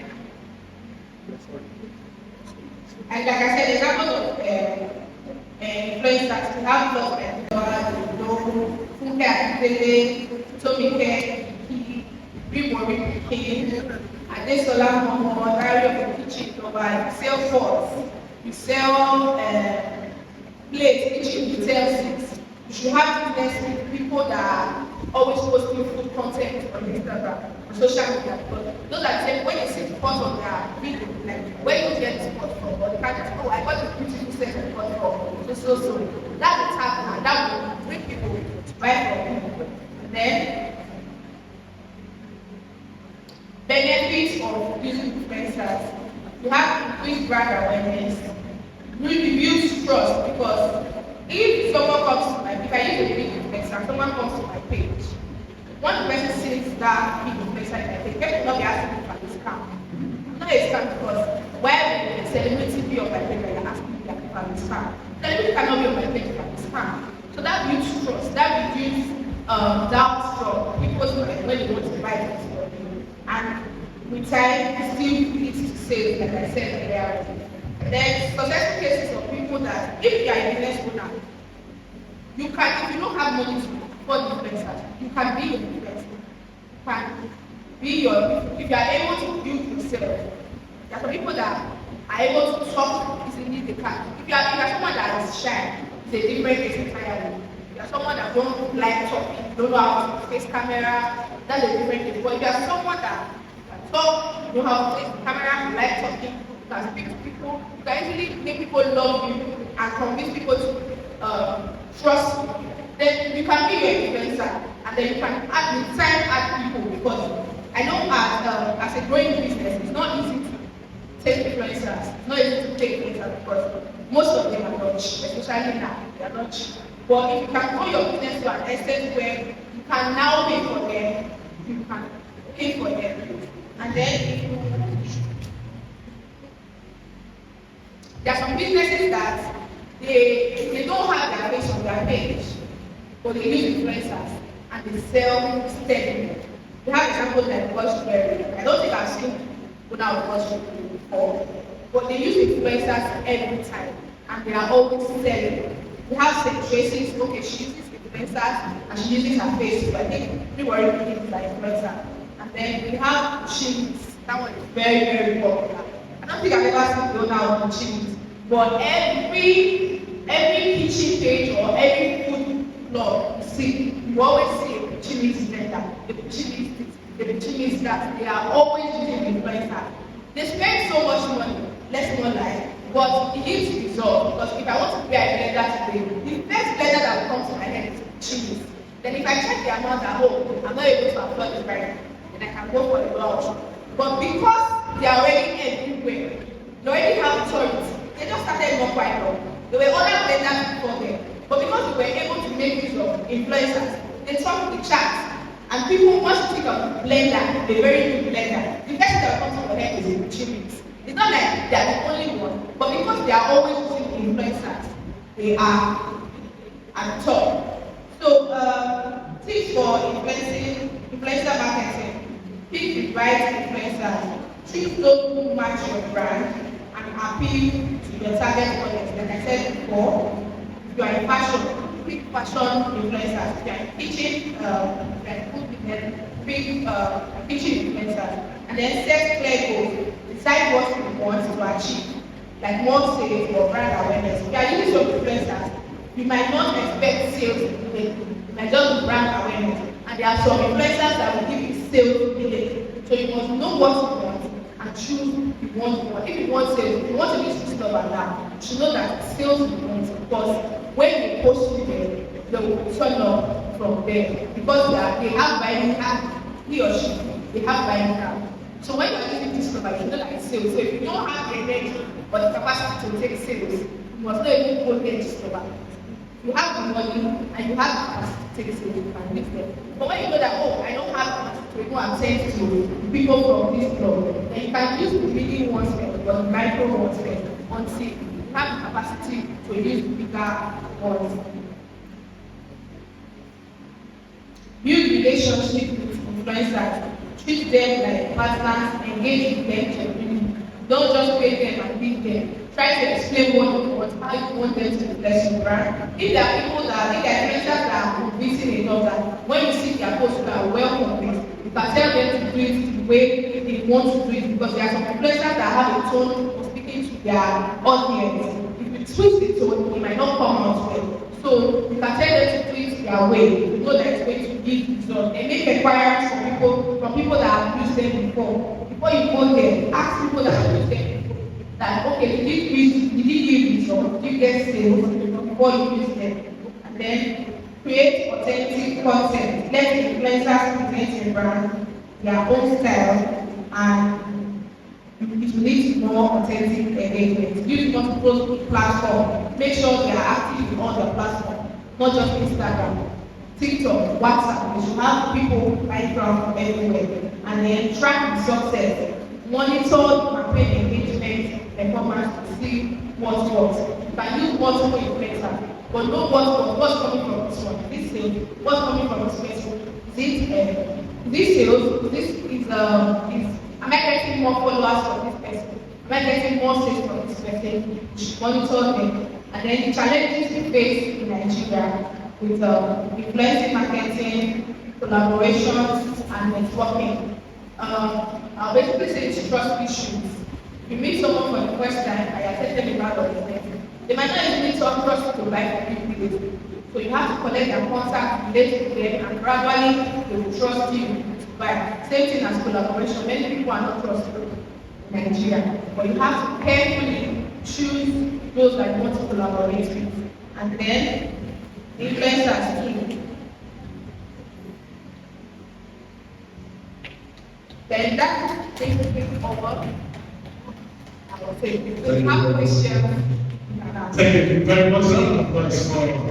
This is the first Barrister Emmanuel Ademola.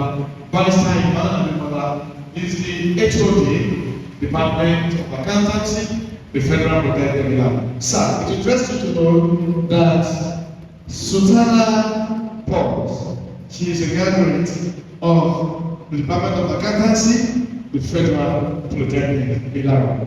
So she can also be one of our alumni. Next, so what's next? So thank you very much. So, Barrister Ademola, we guide every one of us on the legal protections for our businesses. She has been in business for the past 30 years. Ma'am, you are welcome.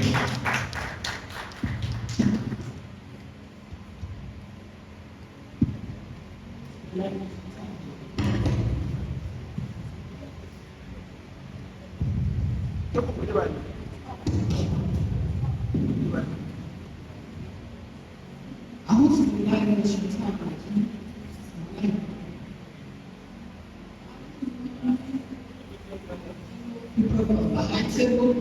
The guest speakers, and gentlemen, I just want to add a little bit. We have accomplished. We are said that being a successful leader, successful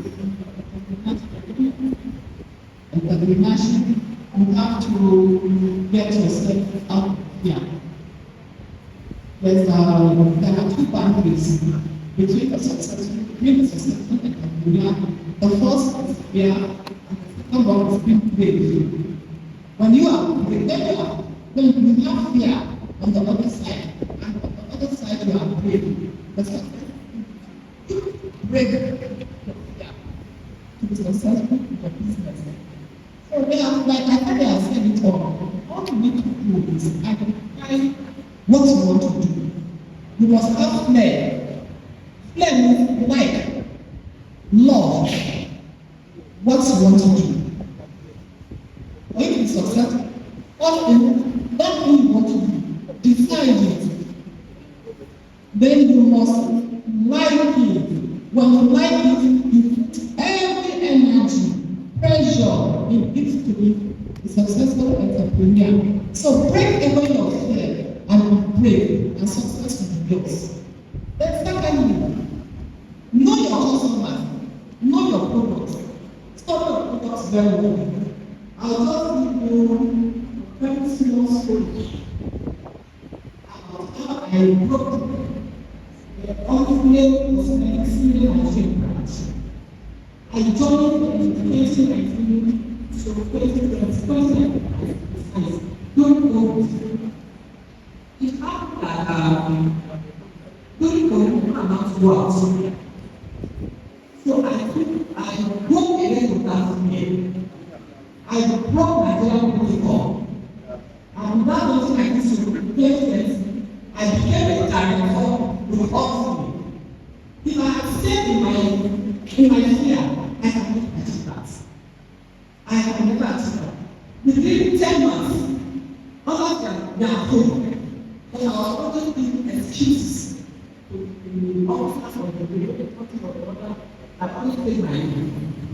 So within 10 months, once 10 months I joined my team, I became a director with all the senior management plans.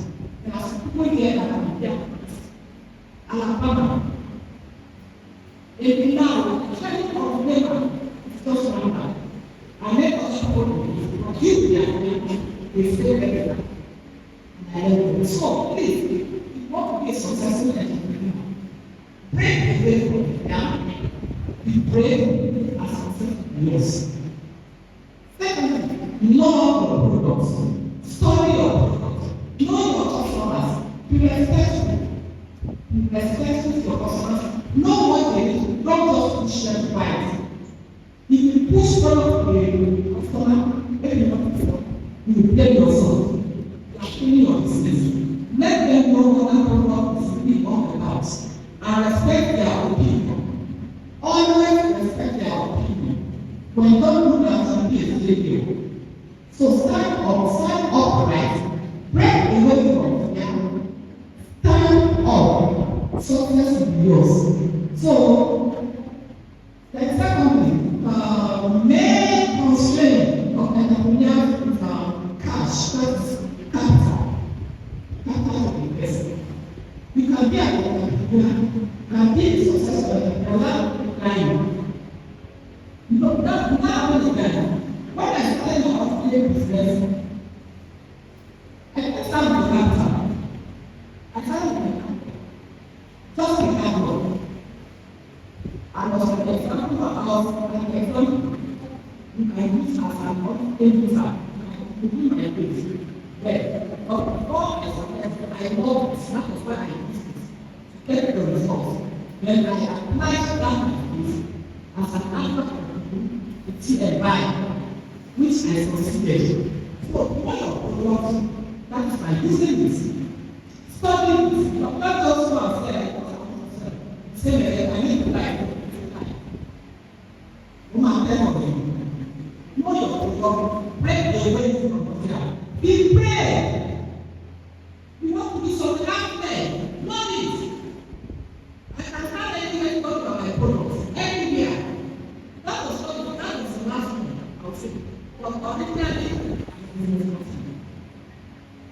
I spent everything I could see. Everything. Not one anything. Any other thing I could see. But being you on my day, I'm not ashamed. I can face someone else. It's even, I can be like that one, I can't do my time. So what I'm not, if I'm not doing this, and I'm not really something like that. The money is on the table. The Chinese don't think that's all you want. That's why your brain is awesome. But the gender, it's awesome, and I think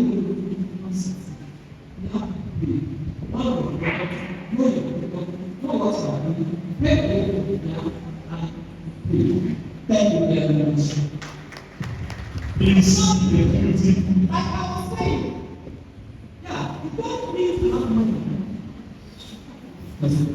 WIDAD is 7 weeks. I can register with WIDAD, collect some gigs after advertising. What is blessing? She's a potential customer I want to know. I want to get money from her. I'll go to WIDAD. WIDAD, please, I have some customer. Don't be shy. That is where fear got away. Be brave. Now, other than WIDAD, if I meet the customers and say, no, I don't know how to get you money. Then I come and I say, yes, sir, I have. I'll go to them. I'm better than my mother. Yes, WIDAD. Look, so she'll give me like 6. I'll go back to them. At least I'll get 5,000. Right now, we do all those for me.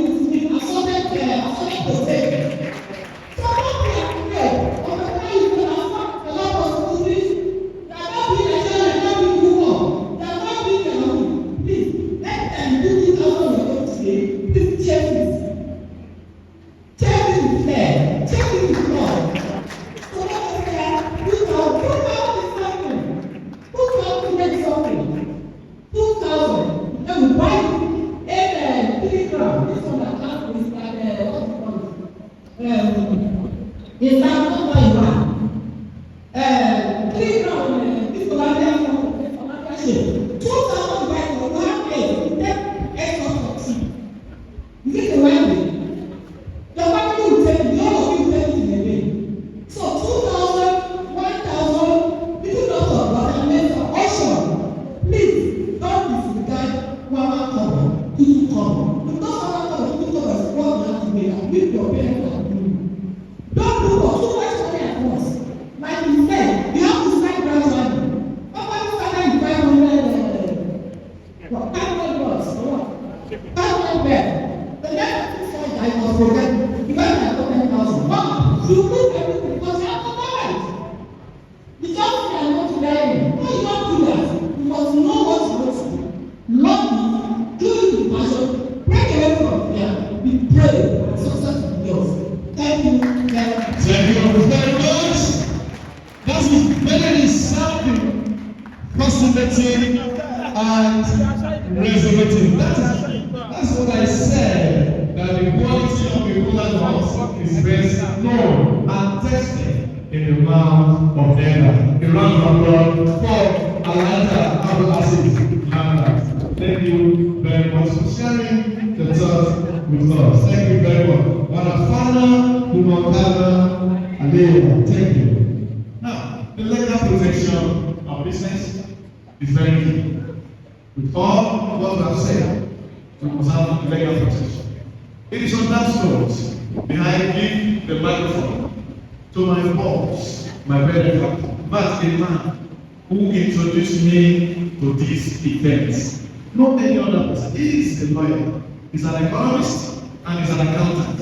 So he has variables of knowledge across all sectors.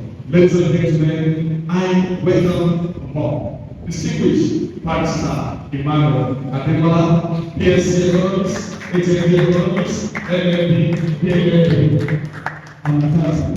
Thank you very much. Thank you. But it's interesting to get that I have a student here that graduated from Black Bank in What year was that, Minister?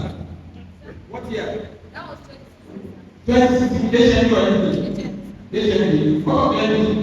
That was 2012. I'm Kazosi.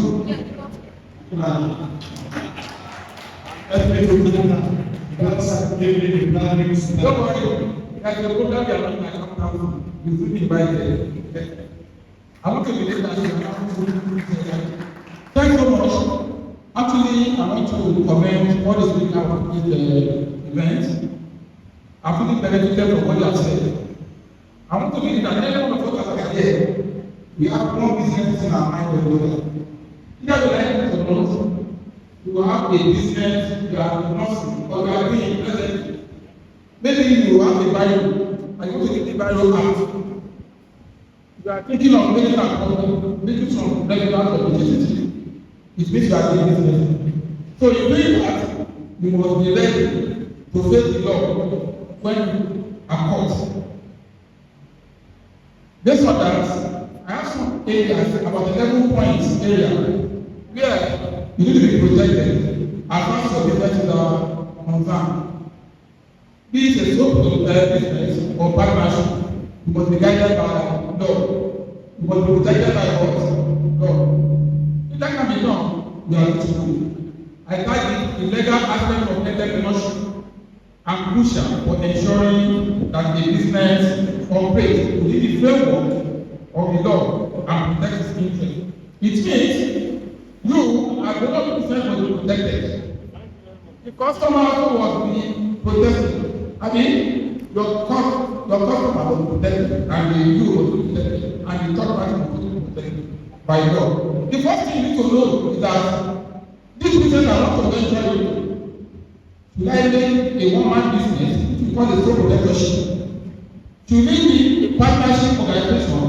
Because if you are making it a one-man business, you know that your capital is limited to what you are contributing. If you are making it a sole proprietorship, there is limitation to your capital or how you invest. But that's the business you want to do, because every one of it needs to be guided by law. In paying taxes, in generating money, you need to be protected. If you are talking about partnership, you must know that partnership are in two ways. One, where you have people of your like minds or of different parts. If you want to make it, maybe I am an accountant, he's a lawyer, the two of us cannot come together, or that was for business, whatever. But you want to enlarge it to be more than 20. It means you must be either accountant, lawyer, you can go beyond 20. But the first accountant is a lawyer. My brother is an engineer. You cannot go beyond 20. That's what it says. Partnership is a relationship that exists between 2 to 20 people. Why between 2 to 20? Because those 20 people are not of the same profession. But of the same profession, you can go beyond 20. You can go 50, 60, 70, 80, and so on and so forth. Number one, you must know your business structure. What I want to do, maybe a sole proprietorship, one, or should maybe a partnership, or should I call it a limited liability company? If you are calling it a limited liability company, it means the taxes you are going to pay to the government differ from the sole proprietorship. As a business owner, you must be really on that. Once you are going to business, what do I do? That's number one. Number two, we must be looking at what is called business registration. This is my brother here. When I went to a bank to register my company, the first thing requested is that you have a corporate affairs commission registration. Am I right? Very good. It has to owner business, you must register with it. It is very, very compulsory. He has talked about finance. You want to save your money in the bank as a business owner, definitely that business must be registered with government authority. With what? Government authority. So you need to do that again, because that registration will give you a lot of things. Number one, trademark. Trademark. Suppose you want to register in the CSC. CSC will never register to me. You can see Panasonic, for instance. No two organizations will bear the name Panasonic, except go to the UK, we call it Panasonic. I won't tell you that. I am demanding apparently and co.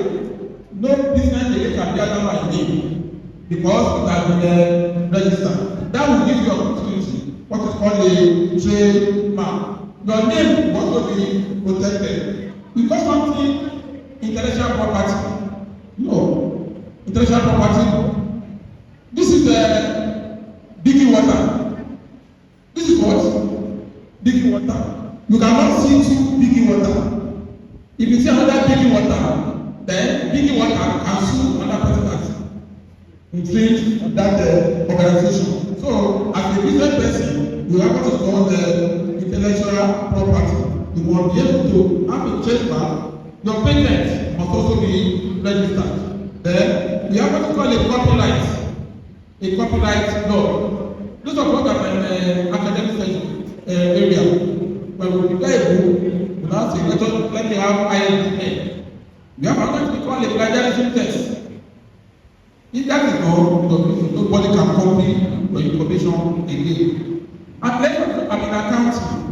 I prepared a book called Financial Accounting, prepared by ADEWUNMI.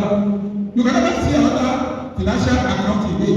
Another call it simplified financial account or financial accounting for secondary school, financial accounting for primary school. That's it means I have protected my right. So, as a lawyer, as a business owner, you must be fully of that. Contracts. That's another area. Contracts. Either you like it or not, you are going to have a contract with someone for this. With your vendor. Establish a legal relationship with them. Either a sole proprietorship or a partnership. You must make sure that the two of you sit down, arrange the type of business you are going to do because of litigation tomorrow. Not only that, you want to employ someone to work with. My brothers and sisters, it is necessary for you to draft an employment contract so that you are protected, you are not equally protected. You will not be caught by those law. Then, tax compliance. That's another area. The government are so much interested in generating money.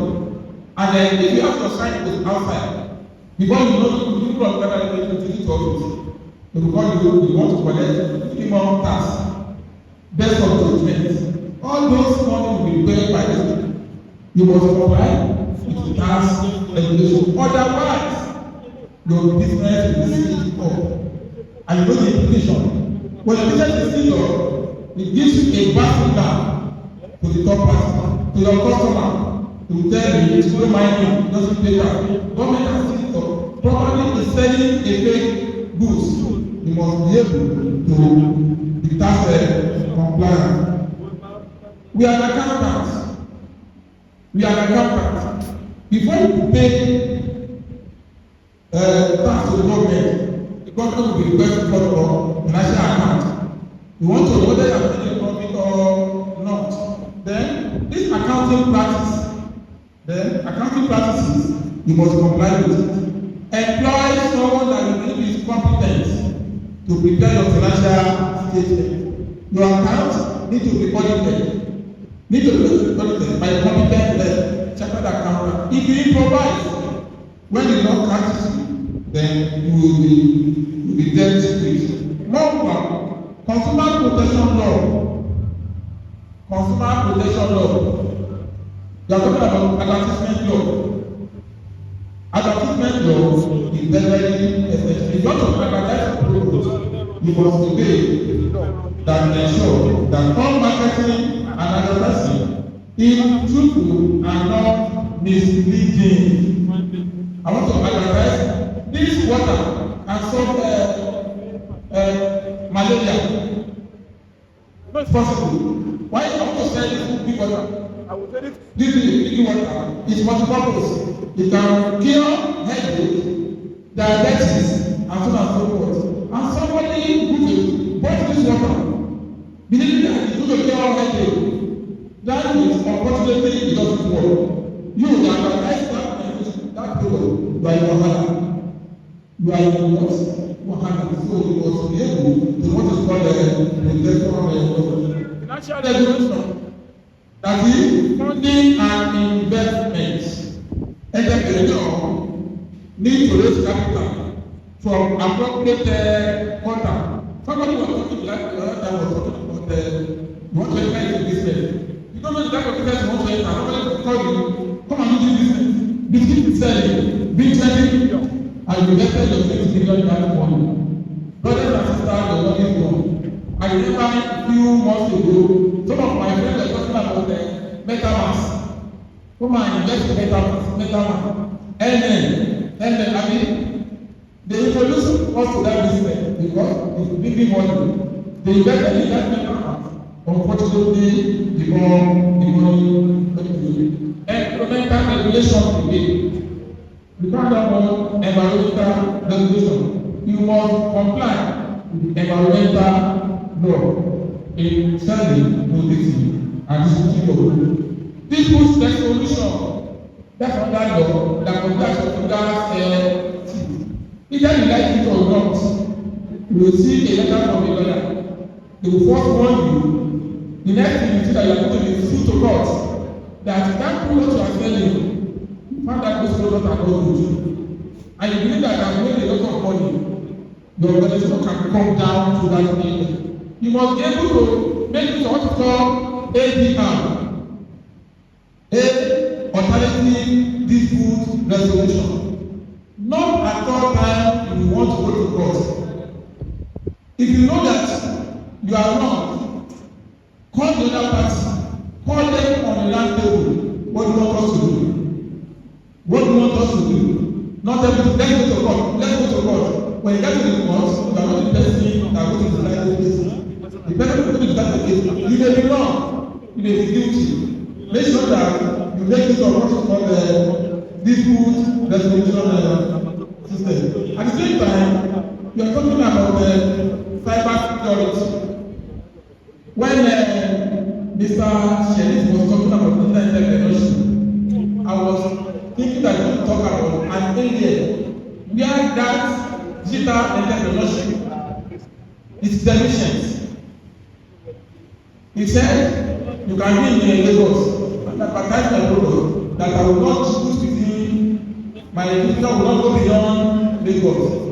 And so that person that will have posted the same product, pay before delivery, you think that is fancy. Immediately you put your money there, that money is gone. Recently, I saw a laptop on Facebook. This laptop I had 70 screen touch, and the person said 150,000 naira. Very attractive. I was laughing. 150,000 naira. If you put your money to that business, before you know it, your money is gone. There was a cyber security in your product.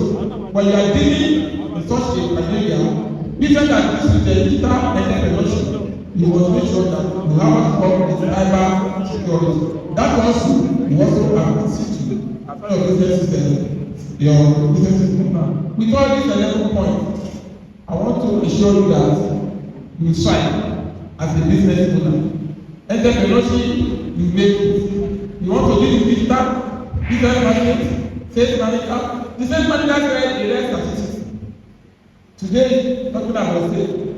I remember when he was in school, those who that in commercial class, they will be saying, they don't know, they are not in science. Those are not in science, are in bed. At the end of the day, okay, what's that? They will say, at the end of the day, the majority of them are now going to businesses. Am I talking? They learn chemistry, physics, biology, geography, etc. Today they are now into business. If I may have this blessing, what's your background? Biochemistry, what's your background? Electrical. Can you imagine? Can you imagine? Look at my sister. She's not funny. Today, she's in what? Business. Please tell me what's on our funny business like business. They are not doing it. So, my people, make sure you seek for a legal protection before you can do any businesses. Make sure that you have your item registered with the government. That's when you can be. Just a shikini money. CAC 10,000, 20,000, you are registered. That your business is protected. Nobody can do that your name again.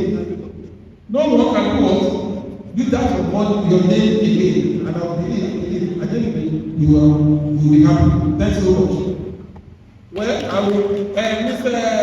WIDAD, let me say one or two things. I'm sitting here, the mom, after my sister, we grew up together in the same house.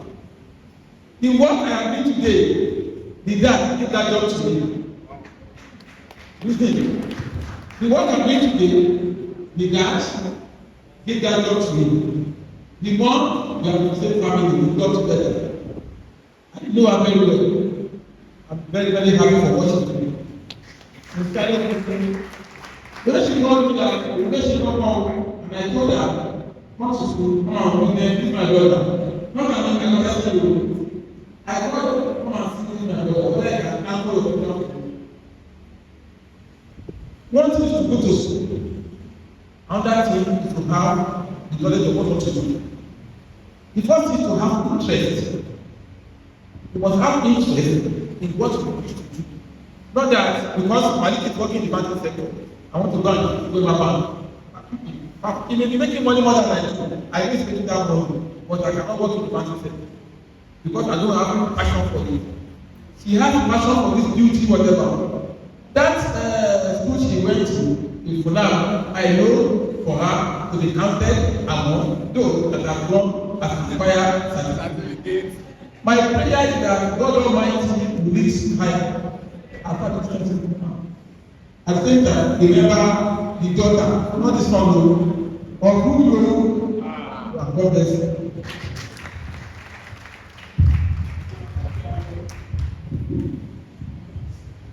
Thank you very much, Barrister. That is an online person. But it has been a very wonderful moment. So I will still stand. I really want to thank the resource present and the distinguished guests that come in here today. To be honest with you, you can never stop learning. There are a lot of new things I have learned here today.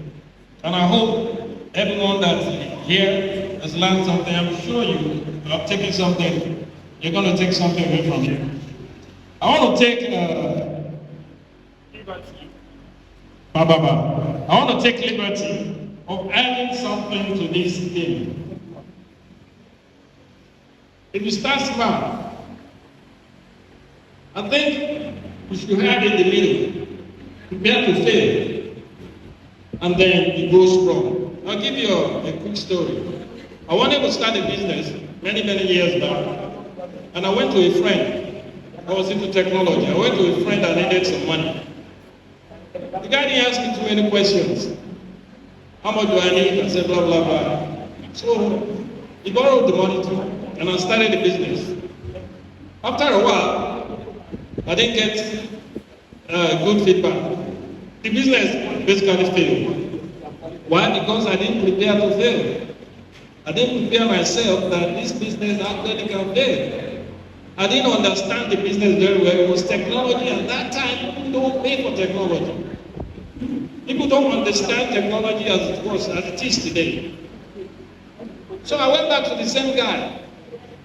And you know what he did? He now sent me to a seminar. And the title of that seminar is Failure 101. And that's where I learned a lot of things about setting up business.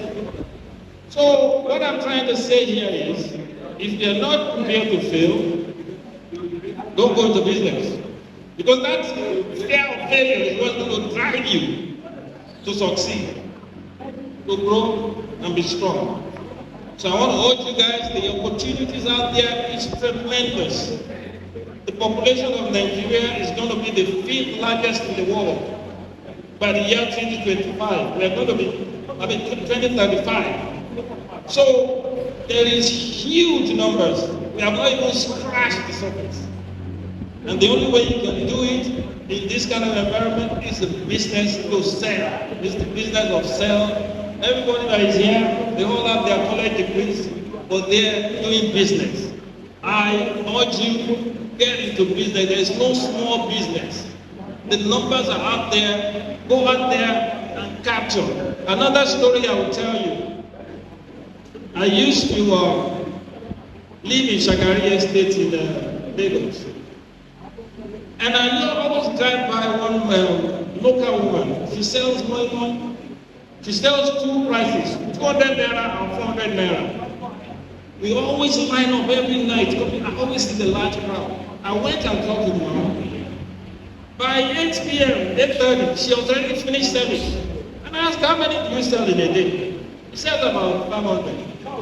At 200 and 400, this woman was raking in about almost 400,000, 100,000 every night. The point I'm making is, there is nothing that is small that you cannot sell. Because the people that will buy from you are out there. It's now for you, like Elijah said, be bold. Go out there. Take the risk. Don't be afraid to fail. and you can grow strong. I urge you all to take that advantage. I wish everybody well. Thank you very much. Thank you very much. Please round of applause for Mr.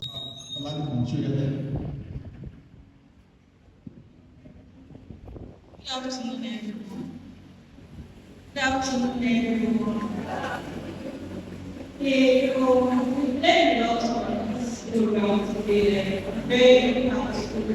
I thought from the area you want to start your business. We explain everything in full.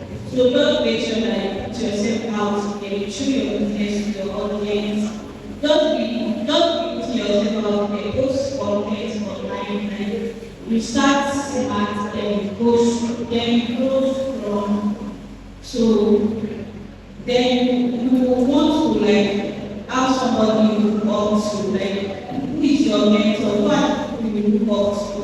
That will also increase the motivation you have for your business. Thank you.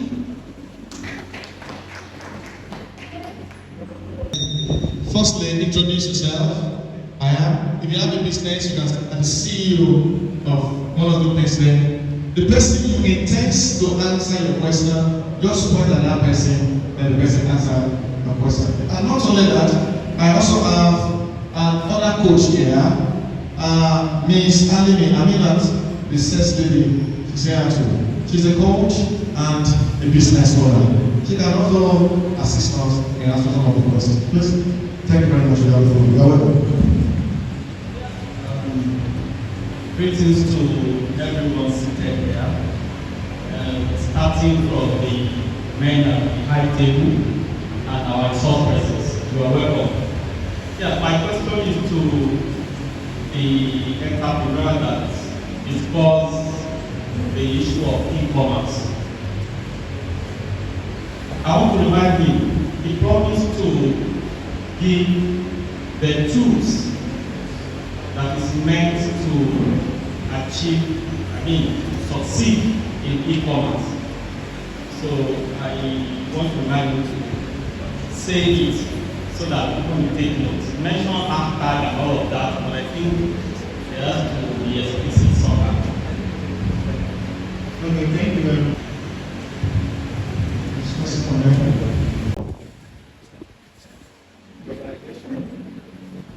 My name is Abitunde. I just graduated from the Amosy. Miss WIDAD is my boss.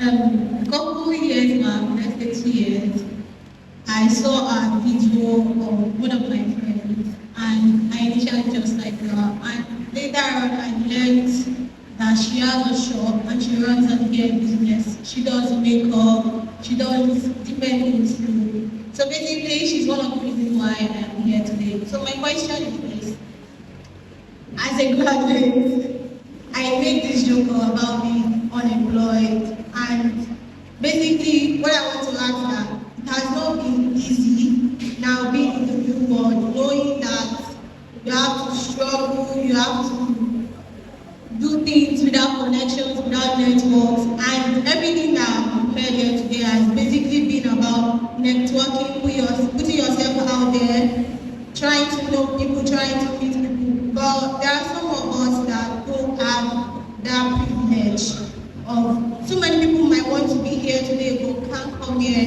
because probably different weather conditions or whatever. I'm part of the lucky ones. So my question is, someone like me, I'm confused and coupled with the fact that I don't know what's the next thing. Even though I'm here, I am still confused.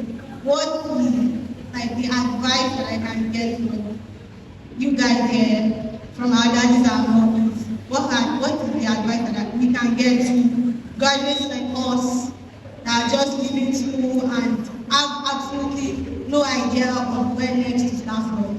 Thank you. Thank you very much. I hope that question.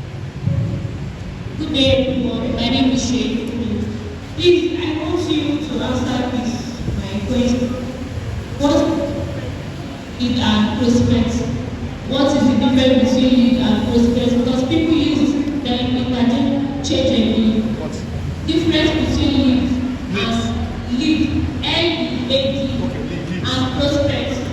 are you addressing that to? To anybody, most especially our guest speakers. Thank you very much. What's the difference between My question goes to Mr. Simon. So it goes, what's your advice on somebody putting investment into social media advertising in 2024 and beyond? And with the introduction of ads everywhere, Twitter, Facebook, Instagram, YouTube, and the social media platform is basically a lot of ads, platforms. And I wanted to ask, with also the introduction of influencers and content creators that are flooding the internet space, and people looking into organic marketing and doing more content to build an audience and stuff like that, do you think moving forward, social media advertising is worth it for a beginner? Have you taken that question, sir? Have you? This question. Hold on, sir. Have you taken it down? Okay, thank you. You will please. I just want to ask that if the business is going to get one of the packages in assessment? Yes. Is it only applicable to those who are doing a business that is running a computer center already? Or Assessment, are you there? I think they are there. They're not there, so. Sorry for that. I'll start from you. Okay, we have a question. Sorry. Now the questions. And if your questions are not addressed, kindly call me. It must be addressed. My name is my question is to Mrs. Blessing. Mrs. Blessing? In a situation where I'm shy type, I cannot advertise my business online. Please, what other method can I use? Yes, now I'm shy type, I cannot advertise my business online. What other method can I use? And I don't have the professor money. So what other method can I use to grow my business? Okay, in a situation you are a shy person. Okay, thank you very much. So, to my sister that asked the question, he was saying that for people that just like you, personalize that for someone that just finished graduated from school, you are still trained to how to meet people, unemployment, capital, and price. Well, I would like to talk on the aspect of the capital.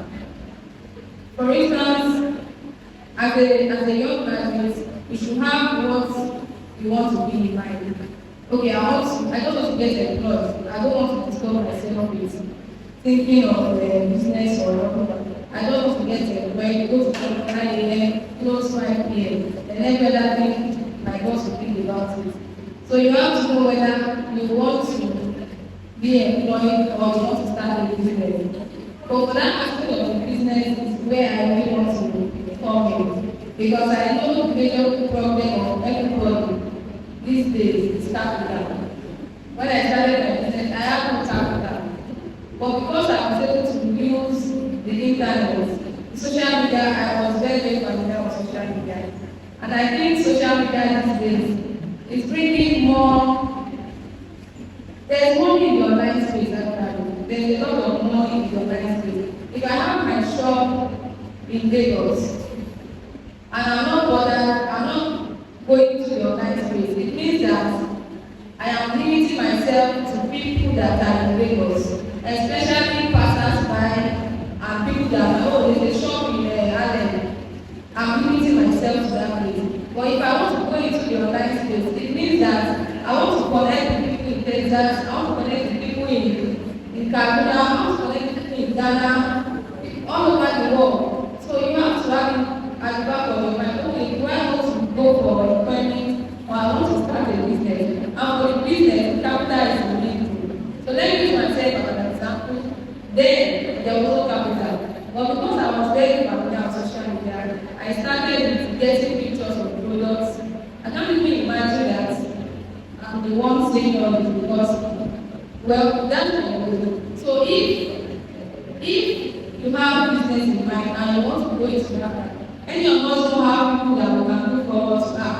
Please borrow me 1 million. Please borrow me 300,000. Many of us don't have people, but some people are blessed with people, like the Bible says, when you know, some people have a lot of people that can loan them or they have access to bank facilities.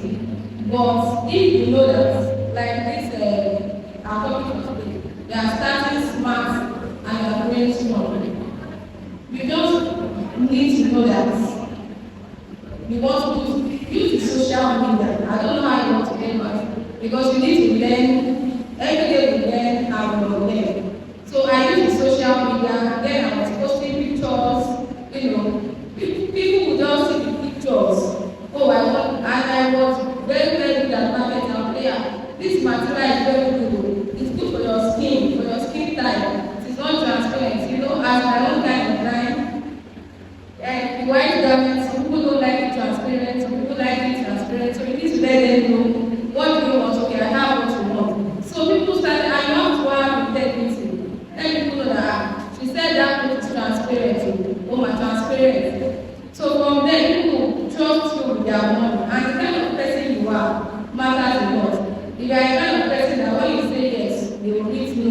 They will not give you their money. So people started from the pictures, they were giving me money. The first money I went to the market it was 6,000 naira. For people that money, I went to 6,000 naira. I was able to buy those much more than 6,000 naira. So from there, I started posting more. I went inside the market. I was seeing people getting connection. This is what I do. You just have to be up and doing. There's nobody that can start from except people that have people that are supporting them. But I can question that a straight graduate in the labor market, you just have to know what you want to do. You want to go for employment, and if you want to go for employment, you need to network around. Look at people here, their potentials. You meet people, you talk, you voice out. Not everything are looking on job bank or all this online working space. So you need to know what you want. Probably you want to get employed or you want to start business. And you want to start business, just look for people that are in that line. They will guide you and they will direct you. So that's what I can say. For the first question, it said e-commerce tools. Those tools I have here are for social media, not e-commerce basically. So those tools there are for you to efficiently use Facebook and Instagram. Please take note of that. And for the second question, he said, does social media advertising want it? And how can it get started as a complete beginner on social media advertising in 2024 and beyond? So from the first question, you need to understand that advertising is business. Now, over the years, when you make a post on Facebook, a video, it's usually go viral. But now things are changing. The algorithm has changed. The algorithm has changed. And the algorithm is now favoring people who are able to spend more on the platform. Because Facebook have this data and they are ready to do business with this data. They are ready to, have you to pay while they share this information with you. So there is no in any way advertising will not support it.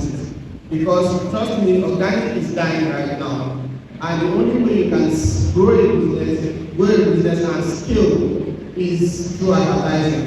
Now, how do you win like running ads? How do you win with it?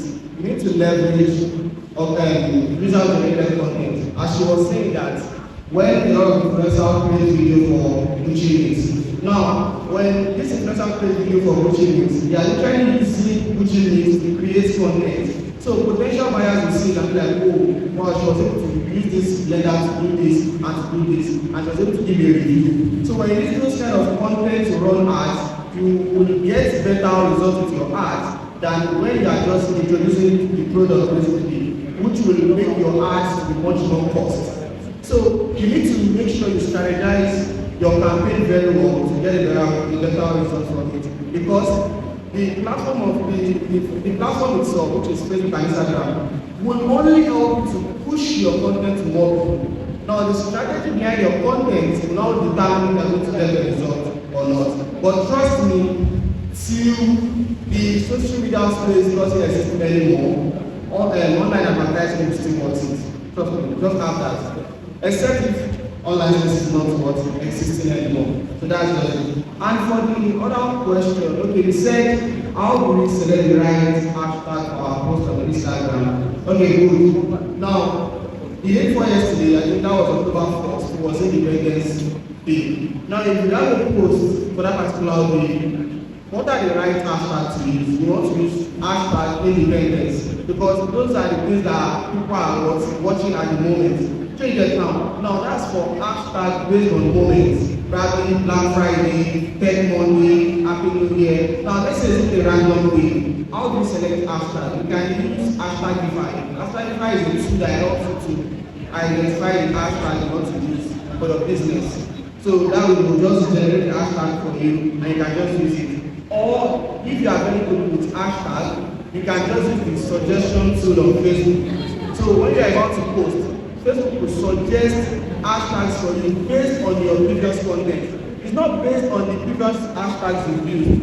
Facebook have noticed your content, and the moment you type the word hash, they are going to show up, they are going to suggest hashtags that you can use. Now, if you are an expert, you can say, oh, this hashtag won't work for me. Because the hashtag to say for you is through an AI. But if you are an expert, you're like, this is not for me, this is not for me. But if you are someone who is just starting out, you can follow those suggestions and select the hashtag to use. Or you can easily use hashtagify. They have a free plan and they have a paid plan. But with the free plan, you can get the hashtag to use for your post. And when you are much more consistent with it, you can now get a better result. It's not that you just try it today and you're supposed to go viral. No, I'm not saying that. But when you are consistent with it, like over time, you will start seeing performance on your post. And lastly, someone said, what's the difference between lead and prospect? Now, leads are people who are interested in your product. Now, they necessarily do not need to be able to buy it. They are just showing interest. So they are leads. So when you call someone a prospect, that's when in real estate, they'll say someone is a prospective buyer. The person has been filtered from being a lead and has been taken to a stage of the prospect, which means that the person has high chance, not even higher chance of purchasing. So which is not like that for a lead. A lead is that person is still warming that person up. That person is not the prospect. A lead, you are still warming the person up. That this person gets about your brand today. It's already a lead. Then you start sending them emails. The third day you send an email. The fifth day you send an email. The seventh day that person is still a lead and not yet the prospect. But the moment the person goes on board with you and is ready to purchase, then that person is already a prospective buyer. So the period the person is ready to purchase and the period the person makes payment, for that period, you can classify the person as a prospective buyer. Then once the person purchases, then it becomes a qualified client. I hope that makes sense. Let me address the difference between the lead and the prospect. Every prospect is a lead, but it's not every lead that is a prospect. Now, in traditional advertisement and sales, when you are starting a new cycle for sales process, you have to capture all your leads because you don't know who is going to become a prospect. You continue generating leads. You can generate 1,000 leads and only 25 will be a prospect. So you now intensify your energy on those 25 to actually turn them to your regular customer. So that's just the difference between the lead and the end. And then on the other side, I think you were saying something concerning where you wanted to launch your product online. That you don't just introduce the product straight away like that. If you do that traditional, what's it called, advertisements in those days, there are different Yoruba movies. They will start the movie by 8 o'clock. Everybody has gathered before the TV. And once the TV is unveiling, in between, they just bring adverts and show some product. You have no choice, you have to wait to enjoy the advert because after the advert, they will continue the movie. Because you are enjoying the movie, you have no choice to wait. But in your subconsciousness, they are forcing that product onto you. So along the line, when you finish the whole day, when you are in front, you say, okay, I think I saw this product. When you get to the market, you saw someone, you look for it. I think that's exactly the same thing they are putting online. So if you wanted to actually create a content, create a caption. For example, if you want to capture any product with me, just bring animal documentary. I'll be there for hours watching. So along the line, you bring in your product, I'm going to enjoy it. And after that, your advert, I'll continue with my stuff. But I can easily go back to the advert and see if I can source for the product, if I like it. Thank you very much. Thank you very much. Let us make our answers.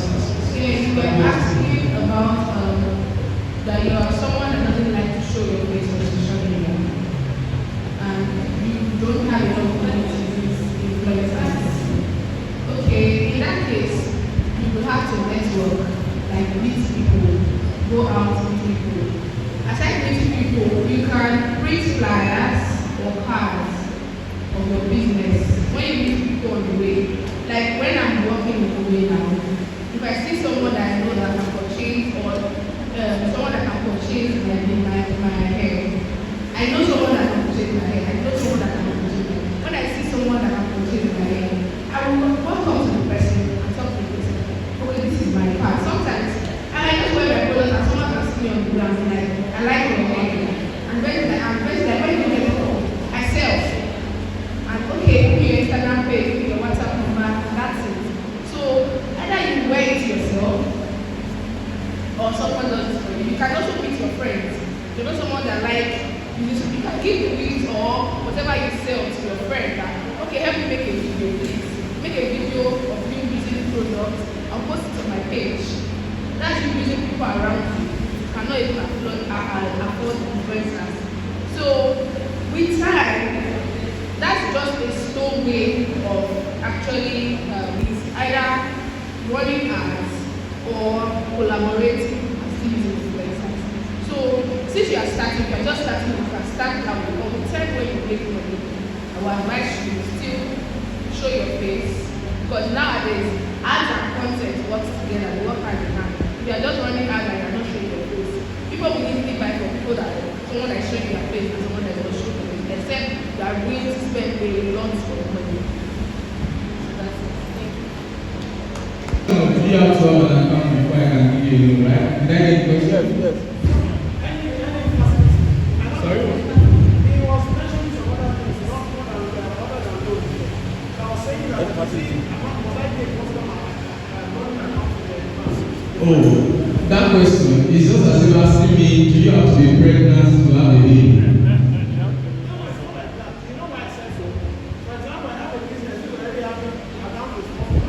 Okay. So, recently, running another account, giving it to customers. Customers are so lazy in some aspect. They've already saved your account. And when you are giving them another account for you to be able to build that account, they are telling you that this edit, Right. I got your question in that area now. I got your question. You see, statutorily, the banking sector happens to be the most regulated in Nigeria. So we are regulated by CBN, and it is a requirement that we have banking relationship for at least a year. Are we together? Now, there are alternatives to that. Our law and law fabricators have been able to put in exception to every law. So the idea that you already have a relationship with a bank, which you now want to go to another bank, now gives you chance to support your new relationship with your old record. I don't know if you get the message. So we at Wema Bank, we are ready, and as a matter of fact, we have been the retail and SME bank of the year since 2021. So it's for a reason. So you can bring in the business. We have your business account, and if you want us to relate with you as a personal person on your personality, not business, we are ready. We have product offerings that matches your business needs. It's not all time that it is low in terms of cash. We offer so many other products that matches business needs. It can be device, it can be equipment, it can be vehicles, you understand? It can be machinery. Thank you. I will invite, but before that, Let me quickly invite the representative of Honorable Joe Akinton. Honorable Joe Akinton is being represented here by Ms. Akinton Olidamara. Ms. Akinton Olidamara, she's a lawyer. She is a candidate of Elizabeth University. Currently, she's not yet a lawyer, but she's a candidate of law from Elizabeth University, and she's currently at the law school. Ladies and gentlemen, behind welcome, intending barrister Akinton Olidamara for just the goodwill message of Honorable Akinton. Thank you. 2 minutes. Good afternoon, everyone. I'm Akinton Olidamara, and my sincere appreciation goes to the organizers of this program. This program was an enlightening one. And prior to this time, I have paid little to no attention about business or entrepreneur because my school is a private school. We are not encouraged to do business on campus and all these things. But coming here today, I've been able to understand the importance of business and entrepreneur. And also this program, I hope we keep doing things like this in this community to move it further. And before now, I also wanted to talk about the legal aspect of entrepreneur. They are such for everything, especially intellectual property, which is like your ideas, your design. That's a lot, deals with copyright, and it involves a lot of things. But I want to quickly buttress on the importance of contract in every business. Before you sign a contract, before you speak to anyone, there's the importance of a legal representative. So you have to make sure you involve a lawyer, speak to people that are learned in this area before you proceed to sign any document. Like, it's very, very important. So I just hope we have more of this. Thank you. For the presentation of your award. And the first person, let me invite Mrs. Blessing to receive our award. Yes, we are using legal, sir. We have legal method and legal method. She's married.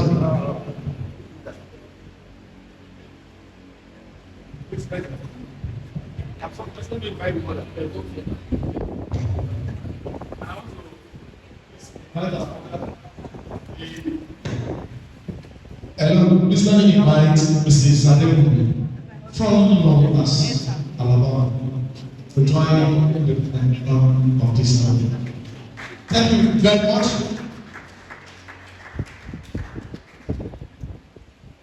Where's the mic?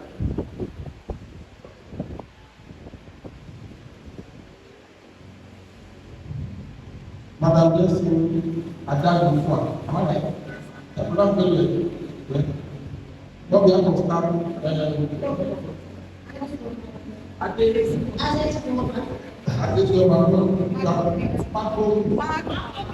Macro beauty, that man. You have presented a certificate of appreciation to me for the good job you have done today. In fact, you came last, and you allowed the board, yes, that's a minimum. So, we have this application. You are going to use the certificate of appreciation. Proudly presented to this man. From that station. She's a graduate of electrical engineering from now a business owner. He's a brilliant founder of One Empire, a leading hair brand in Nigeria, known for its premium quality goods with 6 years of experience. Thank you very much. We are grateful. And the next person is Mr. D. Olariwaju, sales manager. That's Mr. Olariwaju. Mr. Olariwaju. It's a statistician now.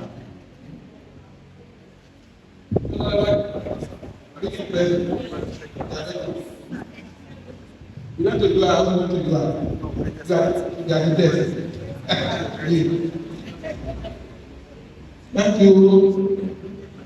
ADEWUNMI. ADEWUNMI. Mark or beauty, follow the dedicated opportunity or giving us your word today. You are really benefited from what you have said.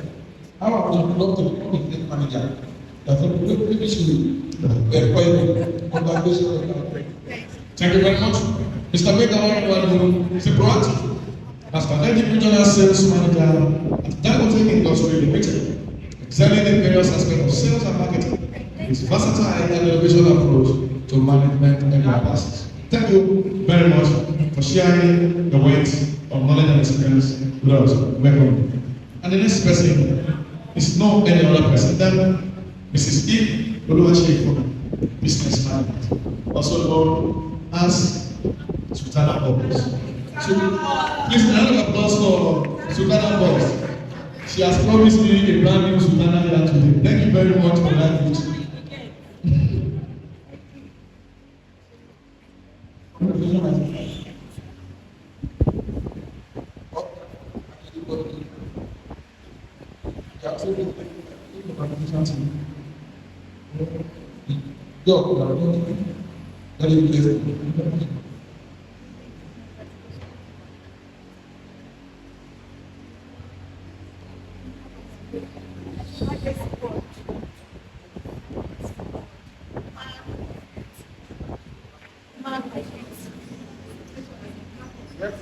It requests you to note that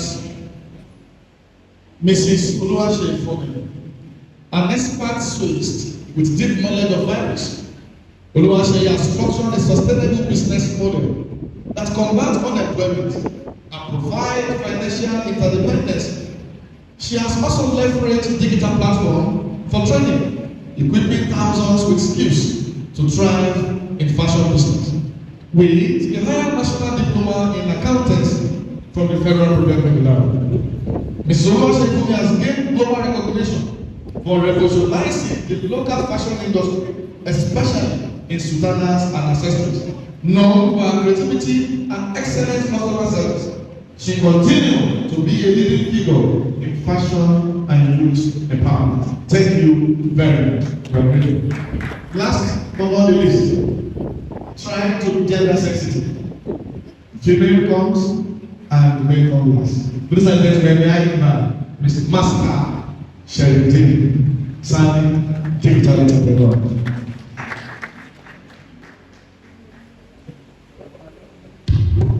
Hello.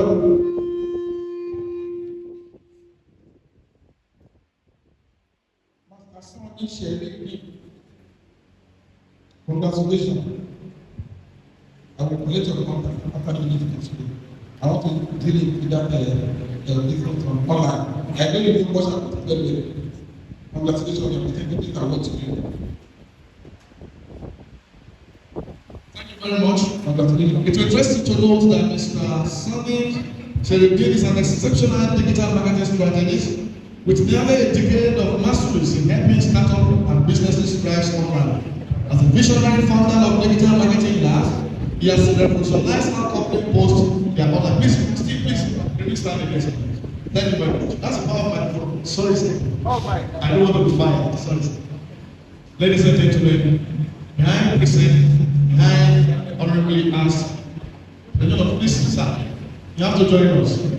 I commend you so much for your innovation when we met last night.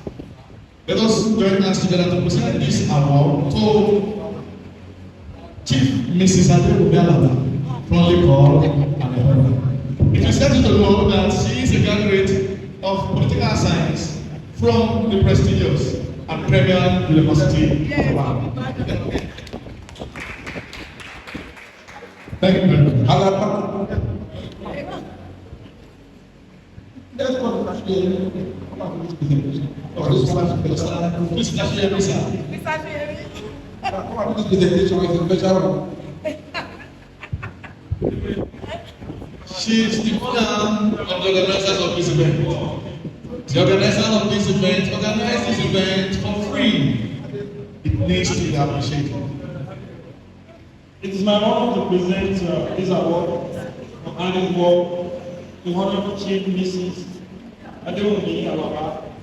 I always call her Iyawode of Africa. So I hope this will encourage you more for your community and all the best. Thank you. So please, special announcement. All the participants will have their certificates. You've registered when you are coming in. As you are going out, just go through the register list, then have your certificate. Ladies and gentlemen, we are coming to the end of the program. May I invite our mother once again. Ladies and gentlemen, I want to specially invite our distinguished mother. As I said the other time, that when you have a good woman, you have a good nation. And when you have a good woman, you have a good home.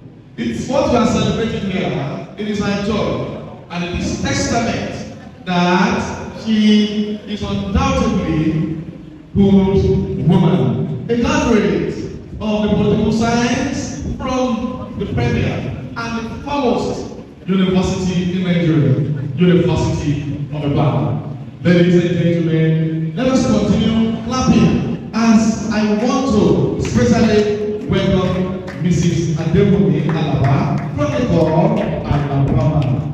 Alabama is a political leader, a former chancellor, and she's an aspirant of the House of Assembly for Lagos South. Please, she's still continuing the struggle, and I know one day we'll see her representing us at highest political office in Nigeria. Thank you very much. Thank you. Good evening, ladies and gentlemen.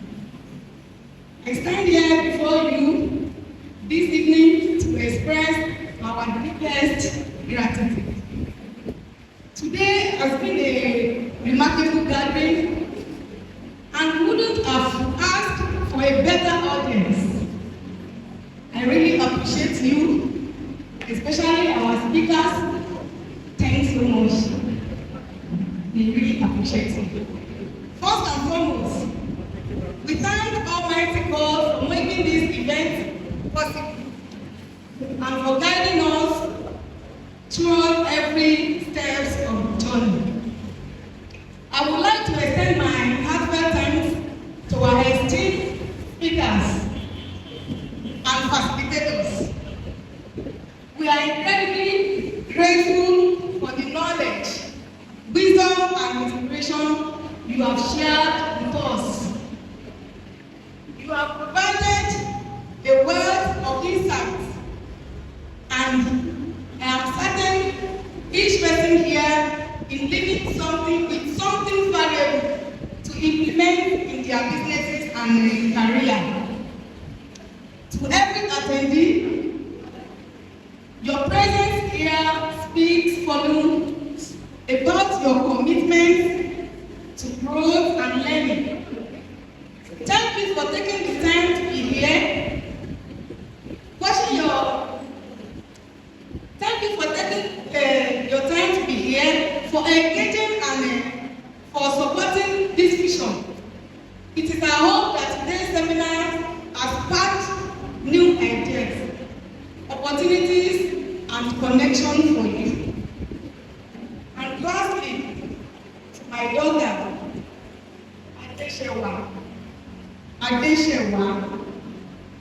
ADEWUNMI Ashale, I am so proud of you. You have always been dedicated, driven, and passionate about helping others.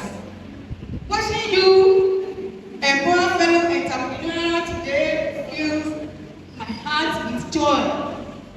You have done an excellent job organizing this event, and I know this is just the beginning of even greater things. In conclusion, I want to thank everyone once again for making this event a success. We look forward for many more impactful gatherings in the future. Safe journeys to your various destinations, and may God bless you all. Thank you all. only.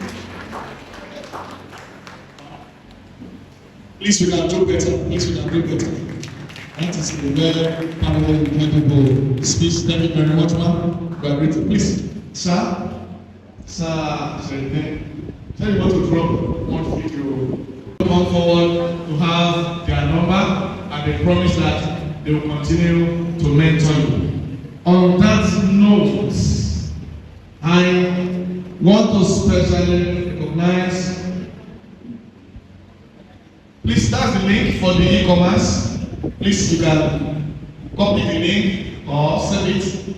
On that note, I want to recognize my brother, a senior journalist, a man who, in his wisdom, we met yesterday night to arrange how today is going to be. And I have no doubt that today is already a success. Please, let me jump hands together as I specially recognize Mr. Simon Fakeye. Mr. Simon Fakeye is a journalist and CEO at Total Daily. Thank you very much for that impactful engagement. Nice to meet you, and I would like to have your number as a senior journalist. Once again, ladies and gentlemen, we come to the end of today's program, the entrepreneurship training that anchors on entrepreneurial skills, acquisitions. Ladies and gentlemen, in nutshell, embrace your passion, develop the skills, and acquire more knowledge. Don't limit yourself. Take the advantage of the internet space. There are unlimited opportunity and potential that are waiting for you. Take advantage of these opportunities. Leverage on it and become better. I remain my humble self. I am Olopade Oluwaseun. I'm not only here, I'm with my media crew, Mr. Bassett and Mr. Kudus. Thank you very much. If you have your wedding, seminar, or any official programs, I'm always available. You can check me on WhatsApp, on Facebook, just press Olopade John. On Instagram, Olopade John. On TikTok, Olopade John. On that note, we say thank you, thank you, thank you, thank you.